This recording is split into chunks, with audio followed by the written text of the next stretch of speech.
independent county elected sheriff that's the head of law enforcement in Jacksonville/Duval County. And I know how to work toward making this city safe. We can't be shy about speaking on things such as faith and politics. We have to remember, in a free society, the public square belongs to all of us. I'm not interested in North Florida looking like Orlando or Miami. I love where we live, but I think that good jobs means that people that live in this district can stay in this district. Fishing and hunting is funding a large part of your conservation projects in Florida, and we want to make sure that those are forever preserved. And the problem with this industry at this point is that they actually target our youth. You can see it in their marketing strategies, where it's bright colors, fun names. And that's going to be endlessly litigated. Florida's Voice with Drew Steele. Hey, it's Drew Steele with an offer that can help steer your retirement in the right direction. Look, we're going to navigate the turbulent waters of 24 with this financial uncertainties and shifting tides. Having expert guidance is more crucial than ever, and that's where my good friend Alfie Townsend comes in. As Southwest Florida's certified financial planner professional, Alfie brings expert knowledge and insight. His latest book, Making Waves in Retirement, isn't just a guide. It's your navigational compass for mastering the financial seas. With decades of experience, Alfie has crafted a powerful roadmap to help you chart your course and make impactful waves in your retirement. Look, for a limited time, you can claim your free copy of this valuable guide. That's right, no cost. This book is more than just pages. It's your blueprint for a prosperous and fulfilling retirement. Don't let this opportunity drift by. Text book to 239-747-1080. That's book to 239-747-1080. Look, secure your free copy today. Let's make 24 the year you confidently navigate towards a brighter financial future. Text book to 239-747-1080. I've been dipping snuff for well over 30 years. You know, I could wake up in the morning and have a weird lump in my gums. Guess it's like playing Russian roulette, really. I would love grandchildren. And if by quitting it extends my life some, I would gladly lay it down. Visit tobaccofreeflorida.com to find free resources to help you quit your way.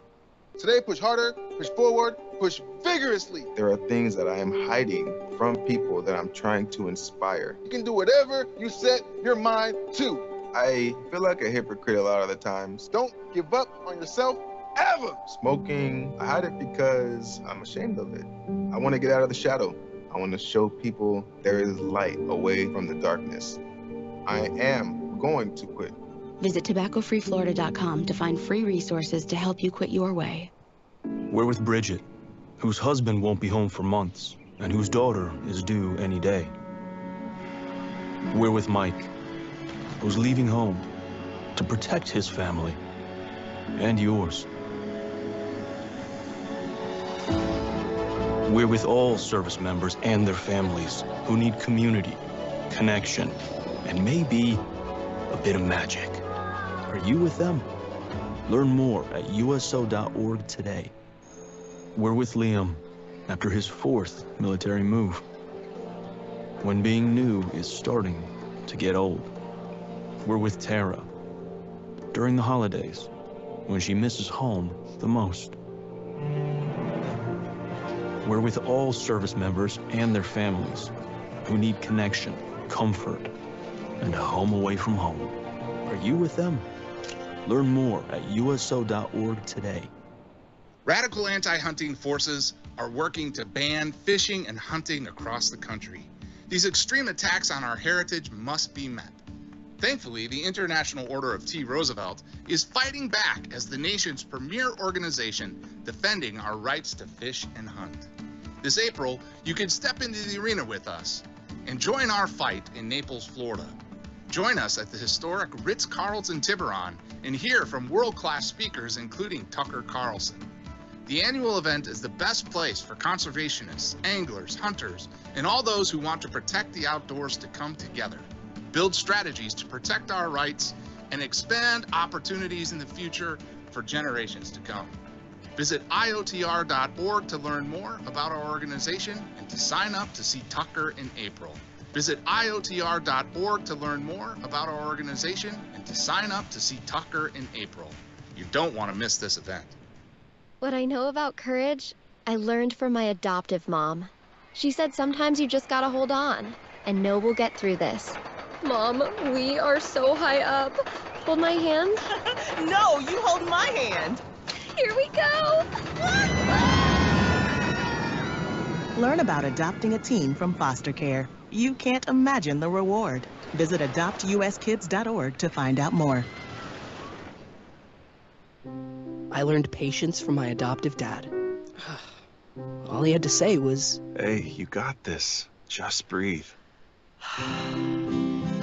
Hey, we're pretty good. Yeah. Might have to start a band. I got it.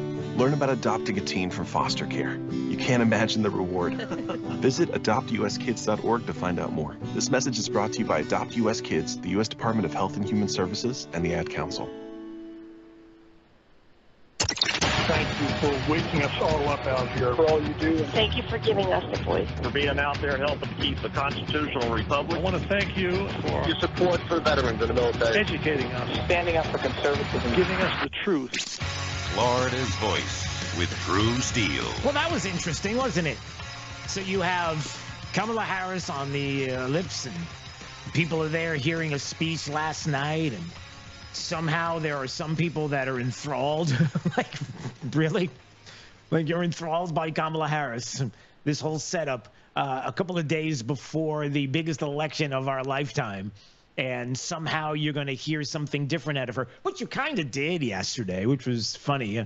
Some of it was very Trumpian or Trump-esque. I'll play some audio coming up later so you can hear for yourself. Like, that sounds like a Trump policy when it comes to people that are here illegally and commit crimes and they need to be deported. Like, did she really say that? Because it's an odd thing when you're in control of the border, like you're the czar, like you're the person everybody goes to. And it's like, hey, you can do this right now. Like, you don't have to wait until you're in office. I'm looking at my watch. You go right now. But there was that.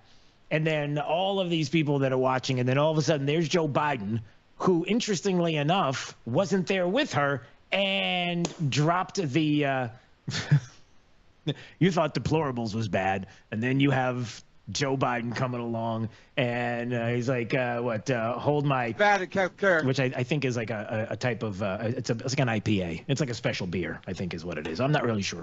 We'll get to all of that coming up in just a second, but first, thanks for joining us here. It's Florida's Voice. My name is Drew Steele. We are also appreciative of this hour being brought to you by Patrick Dearborn, Realtor. Listen, you're looking for a good Christian conservative, a great guy to help you find your forever home if you live in the Southwest Florida area. Give Patrick a call, 239-877-4340. 877-4340. The area code is 239. So if you want somebody that can get it done for you, somebody that you can trust, a great guy, that is Patrick Dearborn, Realtor. Give him a call and see what he can do for you if you are in the Southwest Florida area. Again, 239-877-4340. All right, D was probably big D. Which one were you watching yesterday? Were you watching the Kamala Harris? Wow, the crowd's unbelievable. Oh, this is soaring. That from the ellipse there in D.C. Or were you paying more attention to the fact that Joe Biden wasn't there and then Joe Biden shows up in front of a laptop to drop the garbage comment? Yeah, I was wondering why he was throwing in the laptop. I thought they would throw him in front of that little tiny desk they got over there last time. But, the baby desk. The baby desk. The baby desk. Okay, you Florida Democrats, can you, anytime you want to call 866-588-8303, 866-588-8303. We are live 3 to 6 p.m. each and every day across the state of Florida. By the way, at FL Voice News on Rumble and YouTube and X. If you want to call and explain the baby desk thing, like why he can't do things from the Oval, why he has to have this baby desk in the scene and the fake scenery, if you can explain that to us, I'll give you a cookie. That's all I have. I don't even have the cookie, to be honest with you. We're an honest program, so. But you won't call because you really can't explain it either. The little baby desk thing, which is hysterical. So you've got Joe Biden not with Kamala Harris. Weird how that works. And then he's talking to, what was it, Voto Latino? Is that what it was? Is that the website, the people he was talking to? And then the comments that was made, the comments that was made, and that was really good English. The comments that were made at the MSG rally by a comedian, and, you know, say what you will about whether he should have said anything about Puerto Rico and bringing up the island and the trash comment and all. And so bring in Joe Biden to give his thoughts on that. And again, it wasn't Trump. So, all right. And he says, just the other day, a speaker at his rally called Puerto Rico a floating island of garbage. Yeah. Well, let me tell you something. Yeah. I don't know the Puerto Rican that I know. I don't know. Let's decipher this. Here you go. I don't know the Puerto Rican that I know. Do you know which Puerto Rican he's talking about specifically, D? I'm not sure. The Puerto Rican that he knows. Puerto Rican he knows. Do you know who that is? Because he doesn't know who it is. Maybe you should know who it is. I'm not sure who it is. The same Puerto Rican he knows is the same Puerto Rican I know. Okay, which is you don't know which one it is. All right, well let it go. Go ahead. Or Puerto Rico, where I'm in my home state of Delaware. The Puerto Rico. Wait. The what? Or Puerto Rico, where I'm in my home state of Delaware. Now he was going to say the Puerto Rico where I'm from, right? Wasn't he going to say that I don't know about the Puerto Rico where I'm from. I think that's what was coming, right? Did you get that sense? Or Puerto Rico, where I'm. Biden's hometown, Puerto Rico, Delaware. Okay, is that what it is? In my home state of Delaware. All right, so all right, let it go on. They're good, decent, honorable people. The only garbage I see floating out there is his supporters. The only garbage I see floating out there is his supporters. Now, that's pretty straightforward. The only garbage I see floating out there is his supporters. Like, did you mistake that for anything else other than what you heard? I mean, was there any way that you could possibly misinterpret that at all? Like, any comment that he made that you're like, I'm not really sure. I don't think it's possible to decipher that any other way. Basically calling, 50% of the country garbage? Yeah, well, let's hope it's 65%. I don't know, I'm just picking a number at random, but it would be nice if it was higher than that. All right, let's see. The only garbage I see floating out there is his supporters. His demonization of things is unconscionable, and it's un-American. It's totally contrary to everything we've done, everything we've been. Okay. So that is the president of these United States who pulled his own deplorable, Hillary Clinton deplorables, and said, yeah, all right, so half the country is garbage. Now, that's bad enough. It gets worse only because you have a media and you have the White House that all has to figure out how you're going to spin out of this, and you can't. Wasn't it Karine Jean-Pierre today that was asked about this? Vice President is facing questions about his comments today. So does the president regret at all the distraction this is causing from her campaign in these final days? Here's what I'll say. Yes, the vice president spoke to this, and she said herself that the president clarified these statements. Did he clarify the statements? So the White House clarified the statements and say, no, you got it all wrong. That's not what it was. You've made a horrible mistake listening to the words that were coming out of Joe Biden's mouth. Do we have? I'm trying to see if we have. Because I know MSNBC tried to do this. Dee, do you have that? You got that someplace, right? I know it was. There it is. Thank you. All right. Good man. We've got the audio from MSNBC this morning because, you know, they've got the coverage when you don't want to cover Democrats, they do. And cover them, they do. All the garbage that they throw out. So here's MSNBC who's trying to explain that the White House is like, no, you got it wrong. And what he said was, and I'll just read a little bit here from the transcript. He just says that, you know, I know Puerto Ricans from my home state of Delaware. They're good, decent, honorable people. The only garbage I see floating out there. Wait, well, first of all, that was quite a. He leaped. D, did you hear that? He kind of leaped a couple of words and a couple of things in there. Right? It's almost like he said it so fast he didn't want us to understand how wrong it was. I mean, how do you do that? That is so awesome. So there's MSNBC who wants to cover, who's like, I don't want to read the transcript verbatim. We don't want to do that. So let's skip over some of the things that might be a little confusing, like the and the you know, and the what was the and the IPA beer that he seems to like to drink. All right. So what's the coverage? Go ahead. Start from the top. Go ahead. Yeah. And what he said was, and I'll just read a little bit here from the transcript. He just says that, you know, I know Puerto Ricans from my home state of Delaware. They're good, decent, honorable people. The only garbage I see floating out there is his supporters. His demonization of Latinos is unconscionable and un-American. Okay, so you got that. So now what does he say? How does MSNBC help to cover up what hot garbage he just put out there? Now, some on the right have seized that comment to mean. Oh, all right, so hold on. It's Republicans pounce time, everybody. So this is what happens, Republicans pounce. It's like, how dare you do this? Oh, look what they're doing. They're calling out what Biden actually said. How dare you do that, Republicans bounce? That's not bounce, but pounce. That's right. Yeah, that's right. How dare you call out Joe Biden for saying something and then questioning why he said that, because we have to fix it now. Republicans pounce. Okay, so go ahead. So what was he saying there? Now, some on the right have seized that comment to mean his supporters, meaning Donald Trump supporters, meaning all Trump supporters, half the country, saying the president is calling them garbage. The White House is saying, no, there's an apostrophe there. He's talking about his supporter, meaning the comedian. There's an apostrophe. D, did you hear an apostrophe? How do you do that? Was there verbally an apostrophe? How does that work anyway? The verbal Usually apostrophe. If there's an apostrophe in the teleprompter, I feel like he would have said the word apostrophe, no? Right. That is such a great point. You're good today. I don't know whatever it is, take twice as much. Unless, of course, it's marijuana, which we're going to talk about later on. Say no to Amendment 3. All right, we'll get to that coming up. So there you go. That is spot on. D has no idea how spot on he is. So hold on.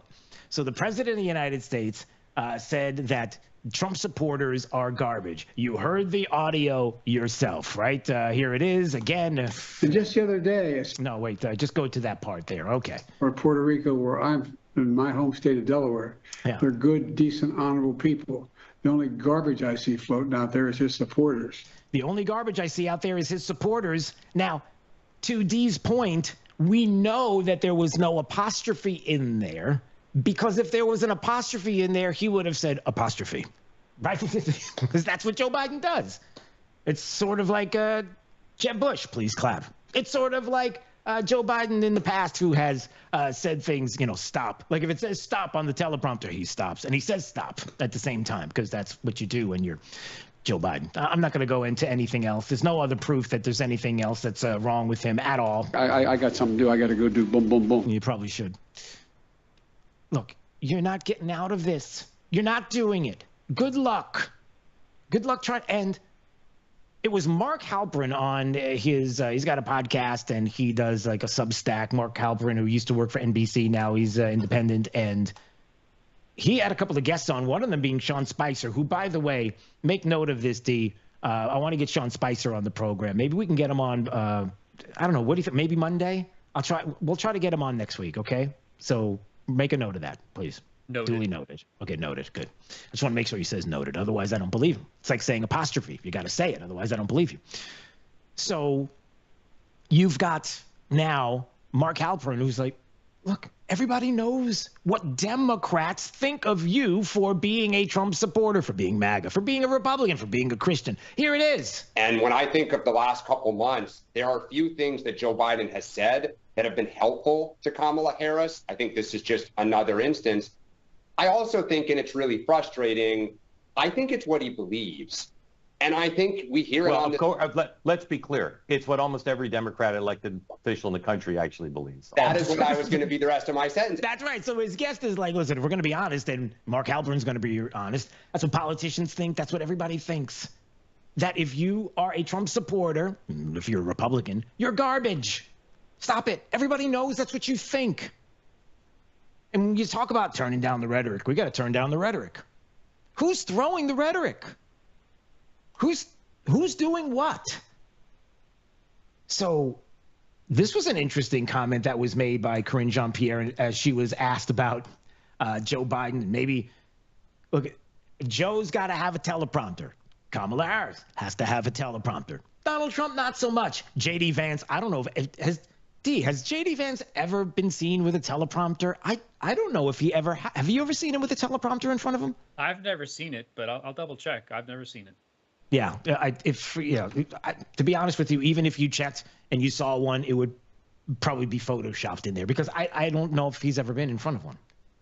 So there was one reporter that's like, look, Biden's got to have a teleprompter, talking to Karine Jean-Pierre. Come on now. Did he have at least a script in front of him? I mean, he didn't read the word apostrophe, and he should have. So what? Was the president reading from a script? It looked like he was reading from notes. Were those comments written out for him? Okay, now, were they written out for him, the comments, talking about garbage? What about that remark? And Biden reading off a script or a teleprompter, or maybe it's in front of him on his laptop? Listen to this answer. Inform. Okay. No, I'm sorry. Go ahead, Audrey. No. Finish. I want you to finish your statement. I'm sorry. I was just, it would be useful to know whether there was a prepared remark that he was reading from, and if so, whether that should have been changed. Yeah, if you're reading a prepared remark, you probably shouldn't have the word garbage in there calling out half the country, Trump supporters being, unless that came off the top of his head. So it was either written or it came off the top of his head. There's no win here. And so what did she say? Or whether he was dead. A couple of things. I'm not going to get into specific here. It's not unusual for a president or the vice president or any elected official to have notes in front of them when... Wait a minute. Can we play that again? What? It's not unusual for a president or the vice president or any elected official to have notes in front of them. It's not unusual to have notes in front of them. So, wow, is that an out? So is that Karine Jean-Pierre? So you have two choices. Both choices are really bad. Either Joe Biden said this off the top of his head, and this is what he thinks, and this is what he feels and what he believes, in which case, that's a really bad thing to do if you're president of the United States, to feel that way and to say that. Unless, of course, you're Hillary Clinton, because you say things like that all the time. You know? Or whatever it is, deplorable. Or it was scripted out. He just read off the script. In which case, somebody should be fired or somebody should be questioned as to why they would put that days away from the election in his script. Like, who are you trying to win over with that comment? Who are you trying to help? Or who are you trying to hurt? Right? That is, it's pretty remarkable. So... there's more. The View and Whoopi had a comment on this, and the funnily named, the humorously named, very funnily is not a word. Funnily is what you use when you're trying to get oil into your car engine. The humorously named Joy Behar, who doesn't seem to be joyful about anything. They both on The View had a comment about this. So later on, we'll play some of that audio because it's funny. I don't think they're trying to be funny, but it is funny. All right, we got an election coming up in a couple of days, and there's some news out there we're going to get to in just a second. I do want to remind everybody that coming up in a little while from now, we're looking forward to speaking with Representative Kat Cammack. She's scheduled to join us at 3:40, and there's a lot to talk about, including some concerns about citrus here in the state of Florida, some issues with the USDA. I just want to get the story, find out from her what's going on, and maybe some of the recovery that's happening with her constituents there in the state. So we'll have Kat Cammack coming up in just a little bit. And then a reminder at 4:05, scheduled to join us, is a discussion about Amendment 3 with Kim Rivers. She's the CEO of True Leave, and she's going to be joining us. And I've got some questions. I just have some questions that I would love to have answered. And so that's going to be coming up in just a bit. So 4 o'clock, get ready. Kim Rivers, CEO of True Leave, is going to join us. We'll have a discussion about Amendment 3, so that's coming up. All right, what you got for me? All right, a little election integrity news. Here we go. Some good things that are happening. Did I get this right? I did get this right. Dee, do you remember? I think you're the one that told me this yesterday, and you presented me with the story about Pennsylvania and how in Bucks County they were putting up those signs at the end of the voting lines, right? Didn't you see that story? You were the one that told me about. Well, tell everybody else about it now. The voting. There's clips and videos of patrons walking up to those lines, taking videos on their phones, and there are actually police officers from that county. Instead of putting up signs that say "line start here," they are having signs that say "line ends here" and putting it at the end. So they're only allowing a certain amount of people in per day, per hour, and then they're just cutting the line off, and people are stuck outside trying to early vote and not able to get in. Well, guess what? A little good news, apparently. They had a little lawsuit against Bucks County for that extended early voting through Friday at 5 p.m., and apparently they got it. They won. There was a little bit of a lawsuit concerned about how things were going to get cut off. The line's ending. Supposedly, they were shutting down the line at 2:30 p.m. Yesterday. Well, they ended up winning this lawsuit there in Bucks County and extending early voting through Friday at 5 p.m. So the court making a good decision there and saying that Bucks County violated the Pennsylvania election code in providing the requested relief, and they did that. So that is some good news. Part of the reason why, even though we are Florida's voice and we're talking about Florida politics, and we do that across the state, and thank you so much for listening and watching our great affiliates wherever you are across the state, or maybe you're just listening 24 hours a day at drewsteele.com, the website. Steele has 3 E's. You can go there and listen. One of the things is recognizing what they're doing in other states. Some of the things that are going on, the things that we don't do here in this state. And I bring these things up because, obviously, election integrity, it means something. It's also important to reference back to this because you all need to realize how well-run we are here when it comes to the election process in the state. Every once in a while, there may be a hiccup, but certainly not to the degree that we hear in places like Pennsylvania and where else? Arizona and California. There's Colorado. There's another story. Wait till you hear the Colorado story, which, interestingly enough, Colorado legalization of marijuana. They're acting a little crazy out there. I'm not putting one and one together, but I kind of just did, which is really not cool of me. Sorry about that. Just ignore me. But anyway, the problems that they have in other places we don't have here, and the question is why? Why is it? Why is it so difficult for other places to be more like us? That's a legit question. Up and down the line.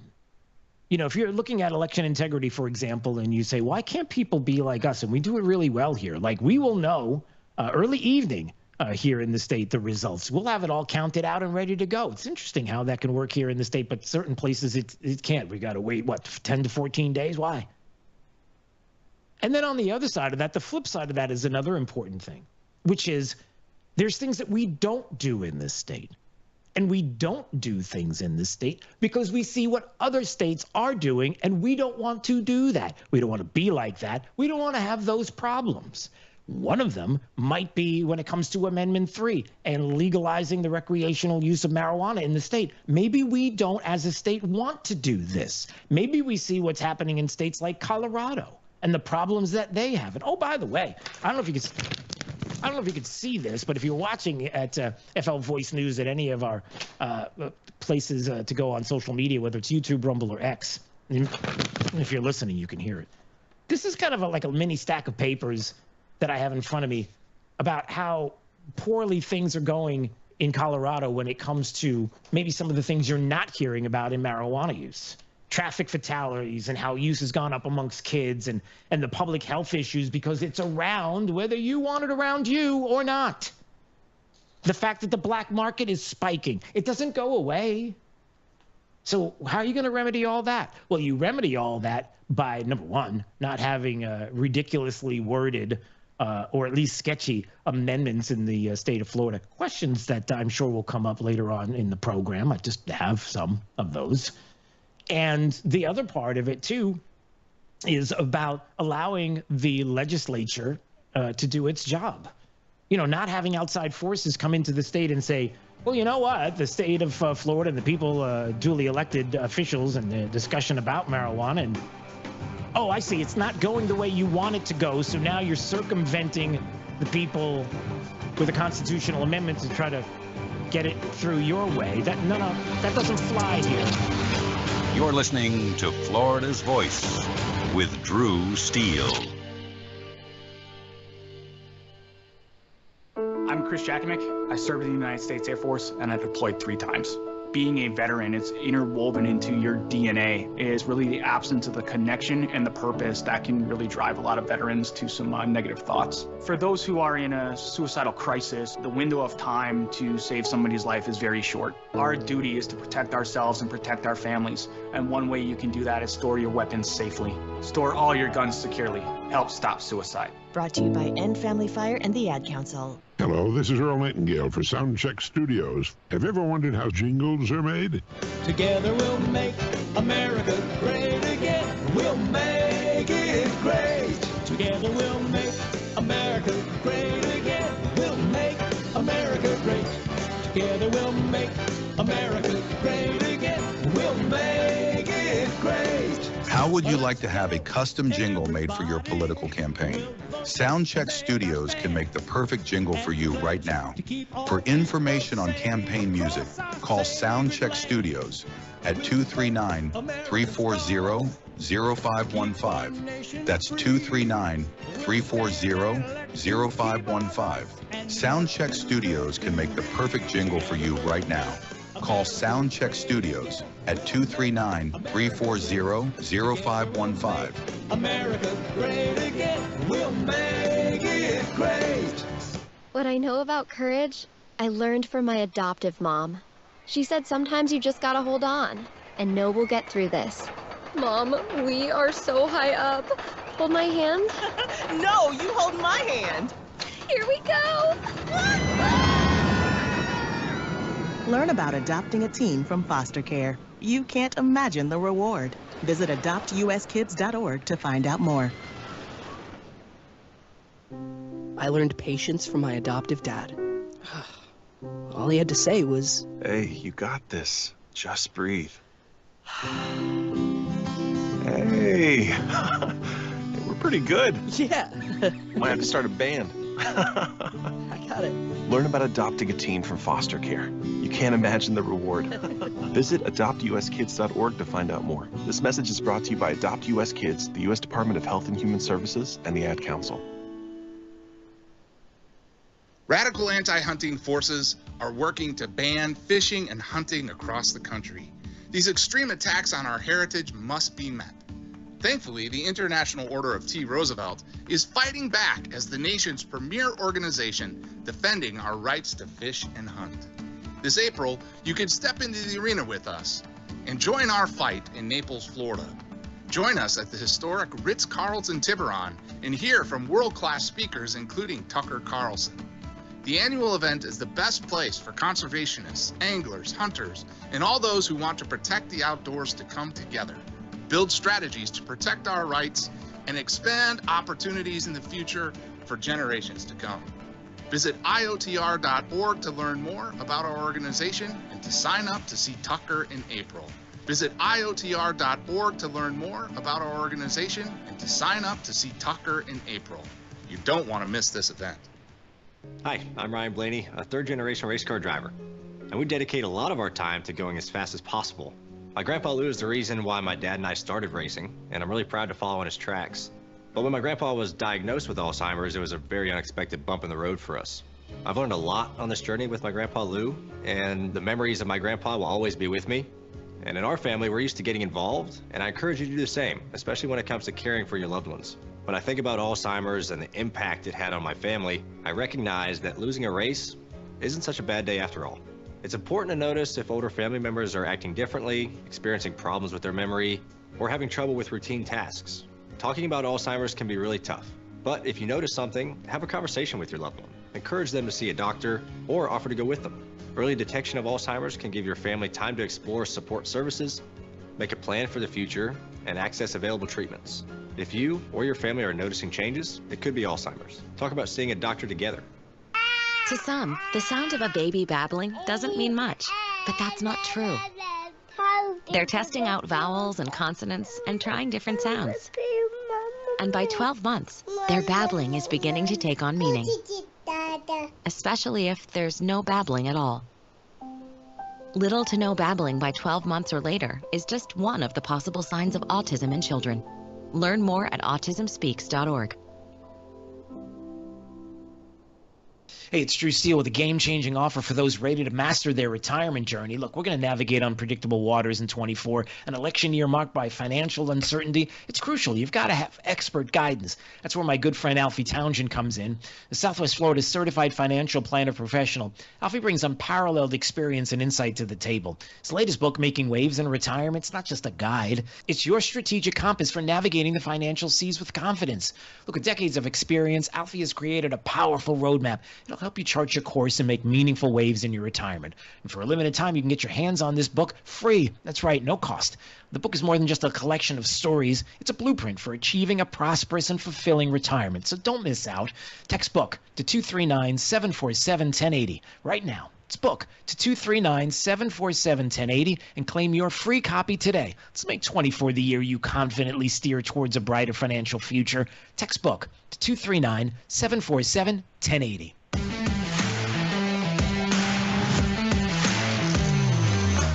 Now, back to Florida's Voice with Drew Steele. All right, scheduled to join us in just a couple of minutes is Representative Kat Cammack, so we'll have a conversation about the state of Florida, a couple of things going on I didn't have a chance to talk to her about recently, so we're going to welcome her to the show in just a minute. But first, let's find out what's going on across the state of Florida and checking out the top of the news. Top of the news, Florida's headlines. Now. All right, we check the headlines, find out what's going on. Anita Padilla is in the Florida's Voice newsroom. She's got the latest. What's up? Hey there, Drew. Hey. Here's what we're following for you in our newsroom right now. President Joe Biden tried to walk back some inflammatory comments that he made during a CNN interview last night where he called Trump supporters garbage. It set off a firestorm on social media where people are blowing up the internet, you might say, with reaction. Well, he went on CNN where he was reacting to an insult comedian who made an appearance at that Trump rally at Madison Square Garden over the weekend, and that's when Biden said the only garbage he sees floating are Trump supporters. His comments took place while the Vice President, Kamala Harris, was making her closing argument at the Ellipse in D.C., about 5 minutes from the White House. Now she's distancing herself from those comments, and former President Donald Trump is saying Harris is running a campaign of hate. Hey, remember, this is the weekend when most Americans set their clocks back 1 hour for daylight saving time. But get this, there's an effort to get rid of it altogether. In fact, Florida Republicans, Senator Marco Rubio and Rick Scott, they're pushing for a bipartisan bill to eliminate the semi-annual time change and make it a year-round standard. Yeah. Last Congress, the Senate did pass the Sunshine Protection Act unanimously, but Nancy Pelosi failed to bring it up for a vote in the Senate. Rick Scott says he's going to continue to push for it, but in the meantime, remember to roll back the clock on Sunday before you go to bed on Saturday night. Yeah. That always seems to help a lot of people, so Yeah. you don't forget. Okay. All right, well, someone just lost their job in Miami-Dade County's elections department after they apparently lost a box of election ballots and then left them on the side of the road in Cutler Bay. And the good thing is a passerby saw this package on the ground and made the discovery and videotaped the whole thing. They immediately took everything over to the police. But that elections department is blaming it on human error, saying a worker unintentionally forgot to check the back of the truck and then drove off and the container fell out. But they do have a zero tolerance policy, and it resulted in the worker being terminated. All right, that's it for now. I'll be back in our next hour with more on a Jacksonville city liaison who made a post on Facebook about refusing to do business with anyone who votes for former President Donald Trump. I'm Anita Padilla. I'll have that story coming up. I'm with Florida's Voice. I'm the news director here. Drew, back over to you. All right, Anita Padilla, I appreciate you. Thanks for some of the headlines there at Florida's Voice. Anytime you want to check out the stories, you can go to flvoicenews.com. Representative Kat Cammack is joining us right now on Florida's Voice, Congresswoman of Florida's District 3. It is great to see her today. It's Drew Steele. How are you? Good. How are you doing? I am awesome. Sorry, I don't look better today. It's hard sometimes to dress. It's hard to dress up garbage sometimes, Representative Cammack. I mean, I was told by Joe Biden yesterday that I guess apparently I'm garbage, but I don't want to go into that. Let's go into other things because no. Yeah. Come on, if you're garbage, then I'm a deplorable, right? Is that how that works? I'm trying to figure it all out. I get all the names confused. They just keep coming. Unless you want to comment on it. I mean, it's what do you say about the deplorables, garbage? I mean, really, we're doing this. I mean, the commander-in-chief is calling half of America, probably at this point more than half of America, garbage. They're really kind of saying the quiet part out loud, aren't they? I mean, really telling us what they think. This is supposed to be the party of unity, and how they're above every political rhetorical attack and all that. I mean, it's nonsense. I mean, it is really, to me, astounding that in the final week where the mantra of every major professional campaign is do no harm, you have the president of the United States saying that half of America that supports Donald Trump because they disagree with his policies is garbage. So if we're not deplorables, then we're fascists. It's hilarious to me that they think this is a good message. And I don't think any of it's sticking, which is good. You know, I talked about the story yesterday. Somebody told me about an internal Democrat memo that's like, yeah, this whole fascist thing and all the words, they're just not sticking. I don't know. Maybe it's because people are living a life that they're not happy with, and they knew what it was like 4 years ago, and they don't want any more of this. But that's a whole other thing. You know, I did want to focus on the state here and a couple of things that are going on. First of all, I haven't had a chance to talk to you since the hurricanes made their way through Florida, and obviously so much affected. I want to get to some of the citrus industry in just a bit because I have concerns about some of the things that I'm hearing I wanted to talk to you about. But boy, maybe you can comment on some of what happened in your district and really the communities coming together, first responders, just incredible. Once again, the resilience of Floridians after storms like this. Yeah, I mean, certainly we're no stranger to these types of events, and having now weathered 3 major storms in 13 months, 14 months now that we're in recovery mode, we're proficient at dealing with these storms in terms of immediate aftermath recovery, because we've learned a long time ago never to depend on the federal government. We know that the state of Florida and our local communities, our first responders, our nonprofit partners, they're the ones that come in and are first on the ground when a storm hits us. And so, you know, having 12 counties in north central Florida, many of which have taken direct hits of these last 3 storms, it's been devastating, from an 18-foot storm surge to incredible flooding, inland tornadoes, 100-mile-an-hour plus winds inland. It has been absolutely devastating, catastrophic for many of our agricultural producers.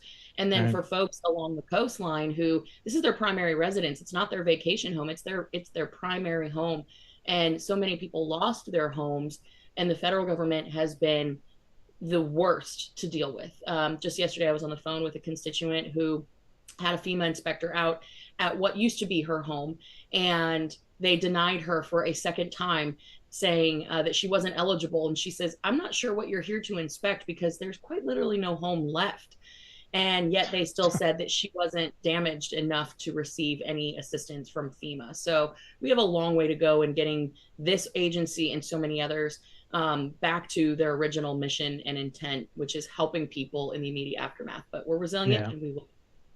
Yeah, no doubt about it. Representative Kat Kamak joining us on Florida's Voice. And you know, you bring up the citrus industry. Florida's Voice had a story just the other day about concerns with the industry and the Food and Drug Administration's response to defending Domestic Orange Juice Production Act of 23. Maybe you can explain a little bit about this, because this to me is kind of concerning.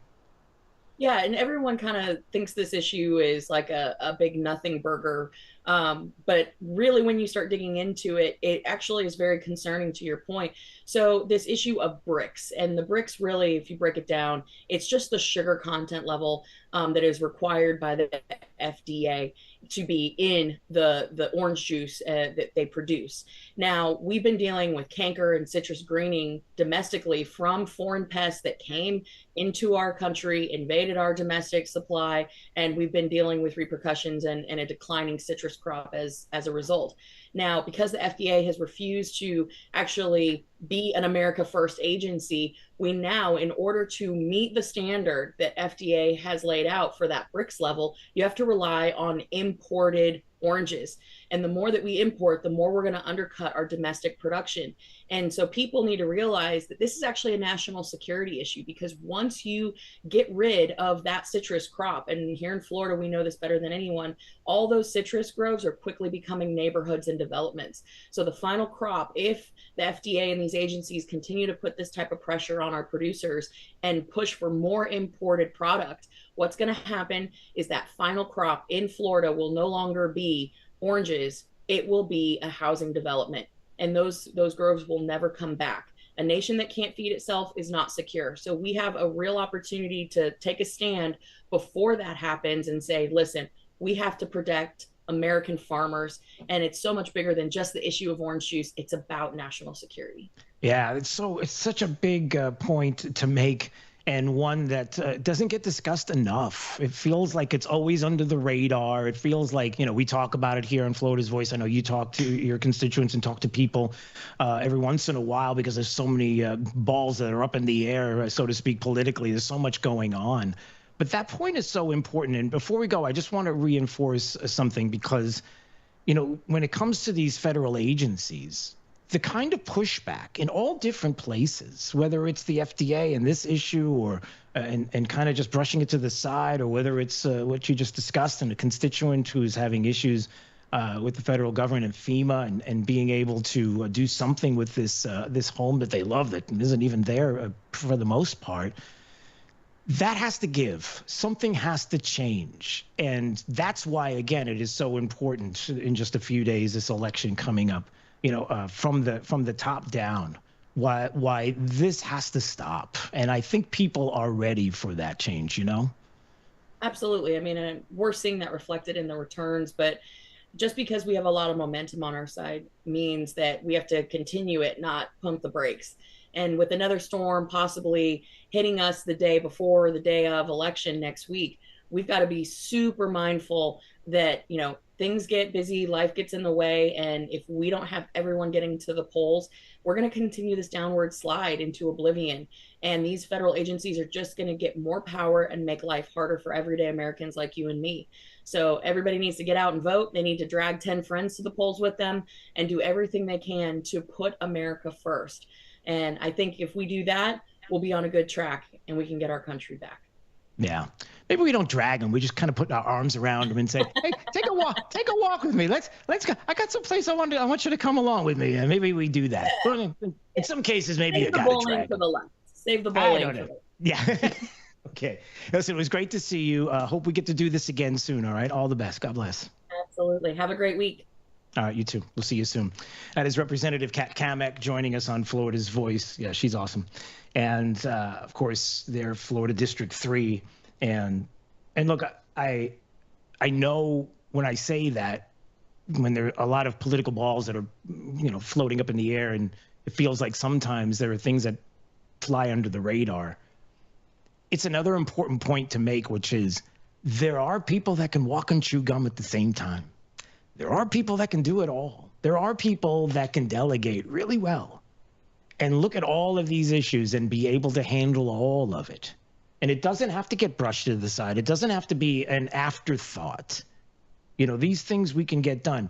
The national security implications of the state of Florida and across the country, losing, let's just say here in the state, losing land that was once agriculture to something else or someone else who might want to buy up the land and use it, let's just say, for their country and not for ours, is a national security issue. And it's okay to bring it up. And it's okay for us to look at all the other issues that are going on and keep a focus on this as well and see what is happening, especially when there are people hurting. There's a lot going on, but again, we could delegate, we could walk and chew gum at the same time, we could focus on these issues and let people know that this is happening here in this state. It's amazing how many times, I'm looking at the time, I know we're getting ready to go to a break, but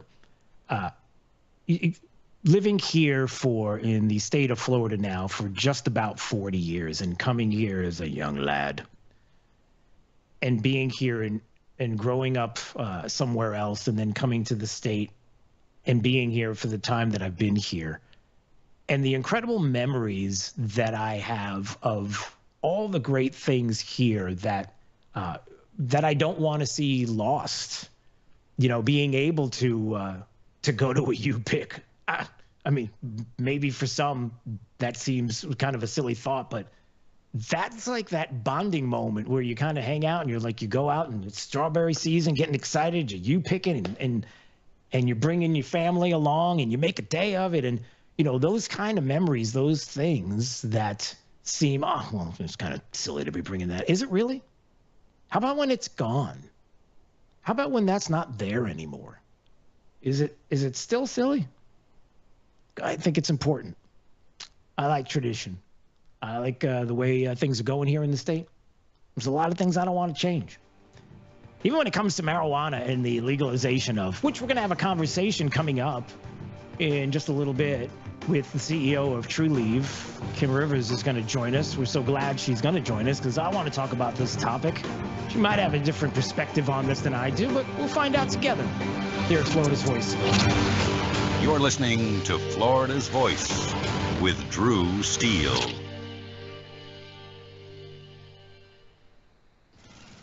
Babes, what are you doing? What? I'm just mowing the lawn. No, it's blazing hot and dry out here. Don't you remember? Smokey Bear says. Avoid using power equipment when it's windy or dry. Where'd you learn this? Oh, it's on SmokeyBear.com with many other wildfire prevention tips. Right. Thanks, honey bear. Because remember, only you can prevent wildfires. Brought to you by the USDA Forest Service, your state forester, and the Ad Council. All right, son. Time to put out this campfire. Dad, we learned about this in school. Oh, did you now? Okay. What's first? Smokey Bear said to. First drown it with a bucket of water, then stir it with a shovel. Wow, you sound just like him. Then he said. If it's still warm, then do it again. Where can I learn all this? It's all on SmokeyBear.com with other wildfire prevention tips, because only you can prevent wildfires. Brought to you by the USDA Forest Service, your state forester, and the Ad Council. Are you prepared for an emergency or disaster? Because it's not a matter of if, but when. Don't find yourself saying, I'll trust water bottles and a flashlight to save the day, but I'll be proved wrong. With a tornado approaching, I'll realize that I like a wheelchair-accessible shelter. When the floodwaters rise, I'll be up in the attic with 20 cans of beans. It's a recipe for disaster. let's prepare so we all have a better story to tell. Get started at ready.gov/older adults. Brought to you by FEMA and the Ad Council. Are you prepared for an emergency or disaster? Because it's not a matter of if, but when. Don't find yourself saying, when the storm rolls in, my time to find a pet-friendly evacuation center will have run out. The scorching heat wave will leave me powerless to cool my insulin. I'll face a hurricane without meds. Now that's a tough pill to swallow. Let's prepare so we all have a better story to tell. Get started at ready.gov/older adults. Brought to you by FEMA and the Ad Council.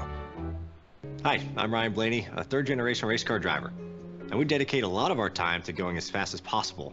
My grandpa Lou is the reason why my dad and I started racing, and I'm really proud to follow in his tracks. But when my grandpa was diagnosed with Alzheimer's, it was a very unexpected bump in the road for us. I've learned a lot on this journey with my grandpa Lou, and the memories of my grandpa will always be with me. And in our family, we're used to getting involved, and I encourage you to do the same, especially when it comes to caring for your loved ones. When I think about Alzheimer's and the impact it had on my family, I recognize that losing a race isn't such a bad day after all. It's important to notice if older family members are acting differently, experiencing problems with their memory, or having trouble with routine tasks. Talking about Alzheimer's can be really tough, but if you notice something, have a conversation with your loved one. Encourage them to see a doctor or offer to go with them. Early detection of Alzheimer's can give your family time to explore support services, make a plan for the future, and access available treatments. If you or your family are noticing changes, it could be Alzheimer's. Talk about seeing a doctor together. We're with Bridget, whose husband won't be home for months, and whose daughter is due any day. We're with Mike, who's leaving home to protect his family and yours. We're with all service members and their families who need community, connection, and maybe a bit of magic. Are you with them? Learn more at uso.org today. We're with Liam after his 4th military move, when being new is starting to get old. We're with Tara during the holidays, when she misses home the most. We're with all service members and their families who need connection, comfort, and a home away from home. Are you with them? Learn more at uso.org today. Now, back to Florida's Voice with Drew Steele. Health officials in Wisconsin have issued a warning that pizza purchased at Famous Yeti's Pizza may have been contaminated with THC, though if you're headed to Famous Yeti's Pizza, you're probably already contaminated with THC. What? Okay. Anyway, famous Yeti's pizza in Wisconsin contaminated with THC. Huh. All right. I don't know. I mean, it's a good thing it's not legalized here in the state, because it feels like it almost would be easier to have something like that. Anyway, that's not the funny part of the story. It's getting pizza from a place called Famous Yeti's. Big D, you know the famous Italian chef Yeti? Remember Yeti that made the pizzas? The real Italian pizzas? I don't know Yeti. You don't know Yeti? How do you not know Chef Yeti? I mean, it's a known fact that people search mountain to mountain to try to find Famous Yeti's pizza. Famous Chef Yeti. It is funny how some pizza places, if we're going to be honest, there's some pizza places that have the great, the Napoli, and they have all these very Italian names, and they're named, the Italian sounding names. And then they got like Jeff's Pizza or like Bob's. And it's just like, okay, Bob makes a good pizza. But it's like when somebody says Giovanni makes a good pizza, it's like, there's Bob in the kitchen. I don't know. Does it matter to you what the name of the pizza place is? I guess ultimately it's just whatever they're making. Name doesn't matter as long as what they're making is good. And as long as it's Chicago style or New York style, which one? Ooh, I like New York style, but we already talked about that. We like anchovies on it too. Yep, that's right. I know. We already talked. It's okay. Listen, people, for some reason or another, people don't listen to this show 24/7. They should, but not everybody does. They come in and out. Every once in a while, people come in, they come out, they visit, they got to eat, and then they come back, and then they miss our pizza talk. And that's probably enough of the pizza talk. Although, if you want to listen anytime, drewsteele.com, the website, Steele has 3 E's. We do play audio 24 hours a day. So if you missed the show today or later, you want to listen whenever, at your convenience. And anytime you want to watch FL Voice News, you can go to any of our social media sites. That would be YouTube, Rumble, X, all right there live. All right, what else do we have quickly before we go to break? Ooh, okay. Let me see if I can play this sound. I don't know if D can identify this sound. Probably he could. All right, D, I want you to listen to this and see if you can identify this. George Russell. Two Mercedes having a great old scrap there. Frustrated for Hamilton. Can you hear that at all? Is it hard to hear? I can hear it, but it's confusing. Yeah, it's a little confusing. That's okay. I'll clear it up for you. That's a guy who was taking video on his phone of his TV as he was watching the results coming in for the Formula One Mexico Grand Prix on ABC. And for some reason, as he's watching, the results in Pennsylvania for the election came in showing Kamala Harris winning by 5%. Oh, my goodness. So just so everybody knows, there's a dude that's watching the Formula One race. He's watching his ABC affiliate, and then all of a sudden it says Harris 52 to 47% over Trump. Oh, she won by 5 percentage points. Like, wait a minute. How did you do that? How do you know this? There's a bunch of Nostradamus there at ABC apparently. Would it be Nostradamus D or would it be Nostradamus? Because if it's that's plural, a great question.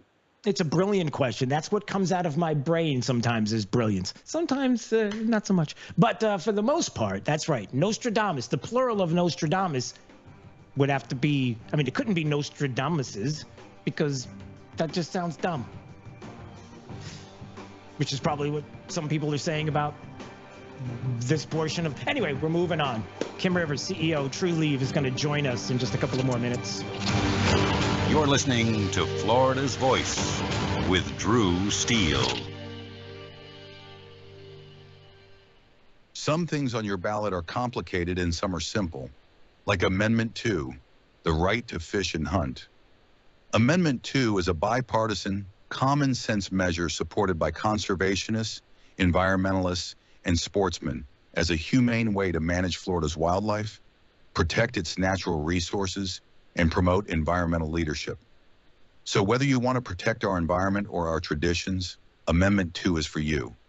Remember, Amendment 2 is a bipartisan, common-sense measure supported by conservationists, environmentalists, and sportsmen as a humane way to manage Florida's wildlife, protect its natural resources, and promote environmental leadership. If you want to protect our environment or our traditions, Amendment 2 is for you. Paid political advertisement paid for by Vote Yes on Amendment 2, 2640A, Mitcham Drive, Tallahassee, Florida, 32308. All right, coming up in a couple of minutes, stay where you are. We're going to talk Amendment 3. There's someone who believes you should vote yes on 3. That would be Kim Rivers. She's the CEO of True Leave. Why? Oh, let's talk about that and some other things. Coming up, this is Florida's Voice. You're listening to Florida's Voice with Drew Steele. Florida's Voice with Drew Steele. Congratulations on your show. Congratulations on your new show. Big deal, huh? That's why shows like yours are so important. We have an independent county elected sheriff that's the head of law enforcement in Jacksonville/Duval County. And I know how to work toward making this city safe. We can't be shy about speaking on things such as faith and politics. We have to remember, in a free society, the public square belongs to all of us. I'm not interested in North Florida looking like Orlando or Miami. I love where we live, but I think that good jobs means that people that live in this district can stay in this district. Fishing and hunting is funding a large part of your conservation projects in Florida, and we want to make sure that those are forever preserved. And the problem with this industry at this point is that they actually target our youth. You can see it in their marketing strategies, where it's bright colors, fun names. And that's going to be endlessly litigated. Florida's Voice with Drew Steele. Hey, it's Drew Steele with an offer that can help steer your retirement in the right direction. Look, we're going to navigate the turbulent waters of 24 with this financial uncertainties and shifting tides. Having expert guidance is more crucial than ever, and that's where my good friend Alfie Townsend comes in. As Southwest Florida's certified financial planner professional, Alfie brings expert knowledge and insight. His latest book, Making Waves in Retirement, isn't just a guide. It's your navigational compass for mastering the financial seas. With decades of experience, Alfie has crafted a powerful roadmap to help you chart your course and make impactful waves in your retirement. Look, for a limited time, you can claim your free copy of this valuable guide. That's right, no cost. This book is more than just pages. It's your blueprint for a prosperous and fulfilling retirement. Don't let this opportunity drift by. Text book to 239-747-1080. That's book to 239-747-1080. Look, secure your free copy today. Let's make 24 the year you confidently navigate towards a brighter financial future. Text book to 239-747-1080. I've been dipping snuff for well over 30 years. You know, I could wake up in the morning and have a weird lump in my gums. Guess it's like playing Russian roulette, really. I would love grandchildren. And if by quitting it extends my life some, I would gladly lay it down.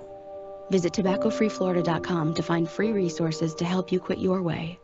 Today, push harder, push forward, push vigorously. There are things that I am hiding from people that I'm trying to inspire. You can do whatever you set your mind to. I feel like a hypocrite a lot of the times. Don't give up on yourself ever. Smoking, I hide it because I'm ashamed of it. I want to get out of the shadow. I want to show people there is light away from the darkness. I am going to quit.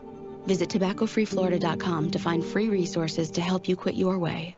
We're with Bridget, whose husband won't be home for months, and whose daughter is due any day. We're with Mike, who's leaving home to protect his family and yours. We're with all service members and their families who need community, connection, and maybe a bit of magic. Are you with them? Learn more at uso.org today. We're with Liam after his 4th military move, when being new is starting to get old. We're with Tara during the holidays, when she misses home the most. We're with all service members and their families who need connection, comfort, and a home away from home. Are you with them? Learn more at uso.org today. Radical anti-hunting forces are working to ban fishing and hunting across the country. These extreme attacks on our heritage must be met. Thankfully, the International Order of T. Roosevelt is fighting back as the nation's premier organization defending our rights to fish and hunt. This April, you can step into the arena with us and join our fight in Naples, Florida. Join us at the historic Ritz-Carlton Tiburon and hear from world-class speakers, including Tucker Carlson. The annual event is the best place for conservationists, anglers, hunters, and all those who want to protect the outdoors to come together, build strategies to protect our rights, and expand opportunities in the future for generations to come. Visit iotr.org to learn more about our organization and to sign up to see Tucker in April. Visit iotr.org to learn more about our organization and to sign up to see Tucker in April. You don't want to miss this event. What I know about courage, I learned from my adoptive mom. She said sometimes you just gotta hold on and know we'll get through this. Mom, we are so high up. Hold my hand. No, you hold my hand. Here we go. Learn about adopting a teen from foster care. You can't imagine the reward. Visit adoptuskids.org to find out more. I learned patience from my adoptive dad. All he had to say was, "Hey, you got this. Just breathe." Hey, we're pretty good. Yeah. Might have to start a band. I got it. Learn about adopting a teen from foster care. You can't imagine the reward. Visit adoptuskids.org to find out more. This message is brought to you by Adopt US Kids, the U.S. Department of Health and Human Services, and the Ad Council. Thank you for waking us all up out here, for all you do. Thank you for giving us the voice. For being out there helping to keep the constitutional republic. I want to thank you for your support for veterans in the military. Educating us. Standing up for conservatism. Giving us the truth. Florida's Voice with Drew Steele.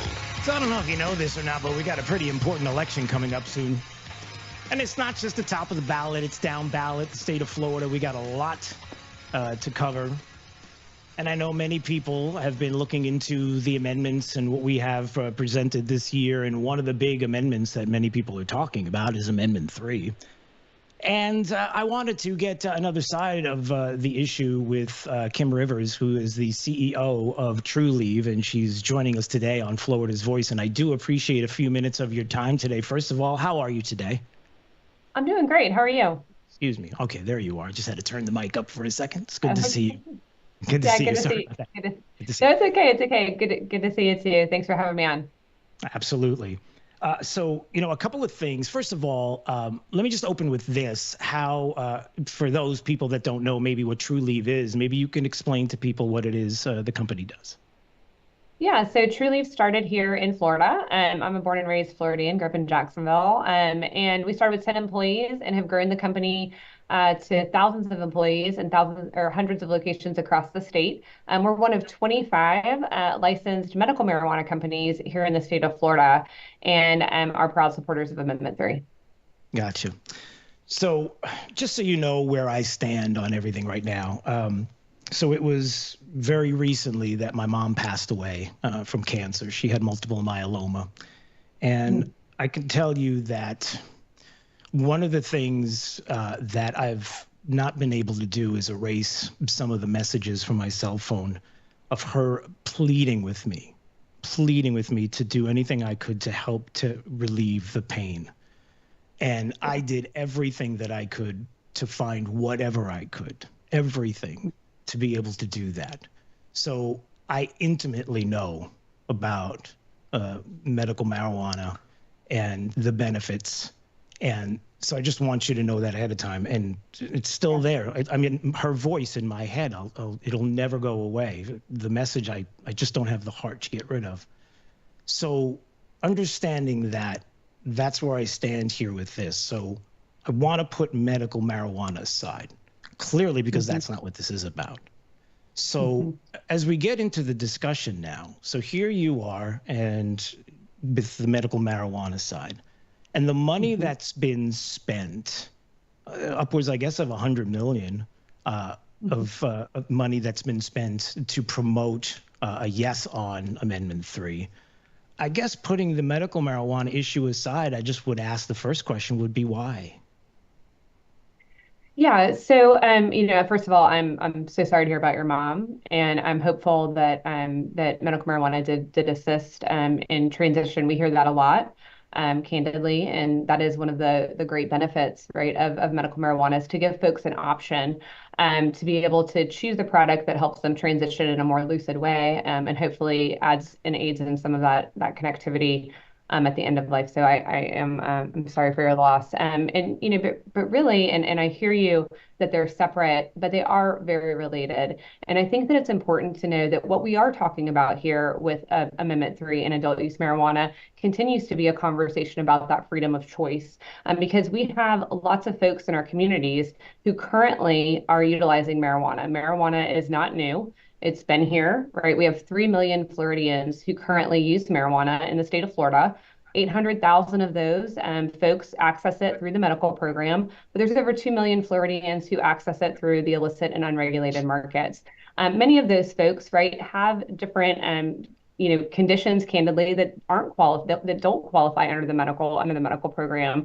And so, when we talk about wanting to draw this bright line between, medical and adult use, what we find in other states, populations like our veterans, for example, who are sent home and have, horrible nightmares and trouble sleeping and trouble functioning, and who may not be comfortable going and getting a medical marijuana card for a variety of reasons, but can access, marijuana and safe regulated products through the regulated market, and this would allow them to do that. So one is about personal freedom of adults to be able to make a choice to use a safe product. Secondly, it's about, again, safety of access. We have products now on the unregulated market that are laced with substances that are contaminated. There was testimony from the Florida Senate floor last year that the Florida Department of Highway Patrol, when they confiscate products, that over 90% of that marijuana is actually contaminated with a harmful substance. So it's about taking that off the street and into a regulated, safe environment so that we don't have Floridians going to the hospital and candidly, in some cases, passing away from a contaminated product. And then finally, I would just say that it's really about, even if you don't consume, right? It's about increased safety. It's about taking those drug deals off of our streets and into a regulated environment. And an FAU study was just released 2 days ago that says that teen use, I'm a mom, right? So this is a very important topic for me. And teen use declined in states that have legalization. Why? That's really strange you say that, because I'm actually looking at, I have a stack of papers here that would say the opposite.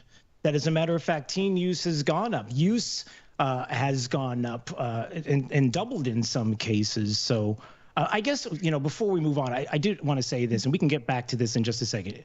Sure. A lot of what I'm hearing, what you're saying, is all about the medicinal use, but just to be clear, $100 million plus towards this and pro Amendment 3. Do you stand to gain from this at all? Yeah, so I mean, we absolutely, again, there's 2 million Floridians that we're talking about transitioning from the illicit and unregulated market into the regulated. But True Leave as a company. I mean, does True Leave stand just so people are aware of it?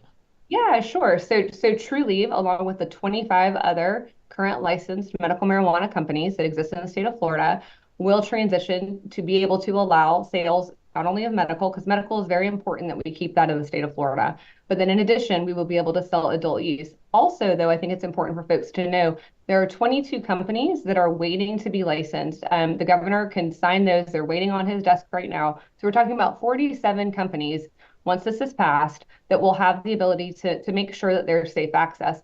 Also, but just to be clear, True Leave is one of them, and I also think it's important, because I think this is a point of misconception. So let's just make sure that we're above board here. In addition, right, in the language of the amendment, there is specific language that allows the legislature to issue new licenses of any size, any type, any amount, any number. So there is going to be an expansion of the market under Amendment 3.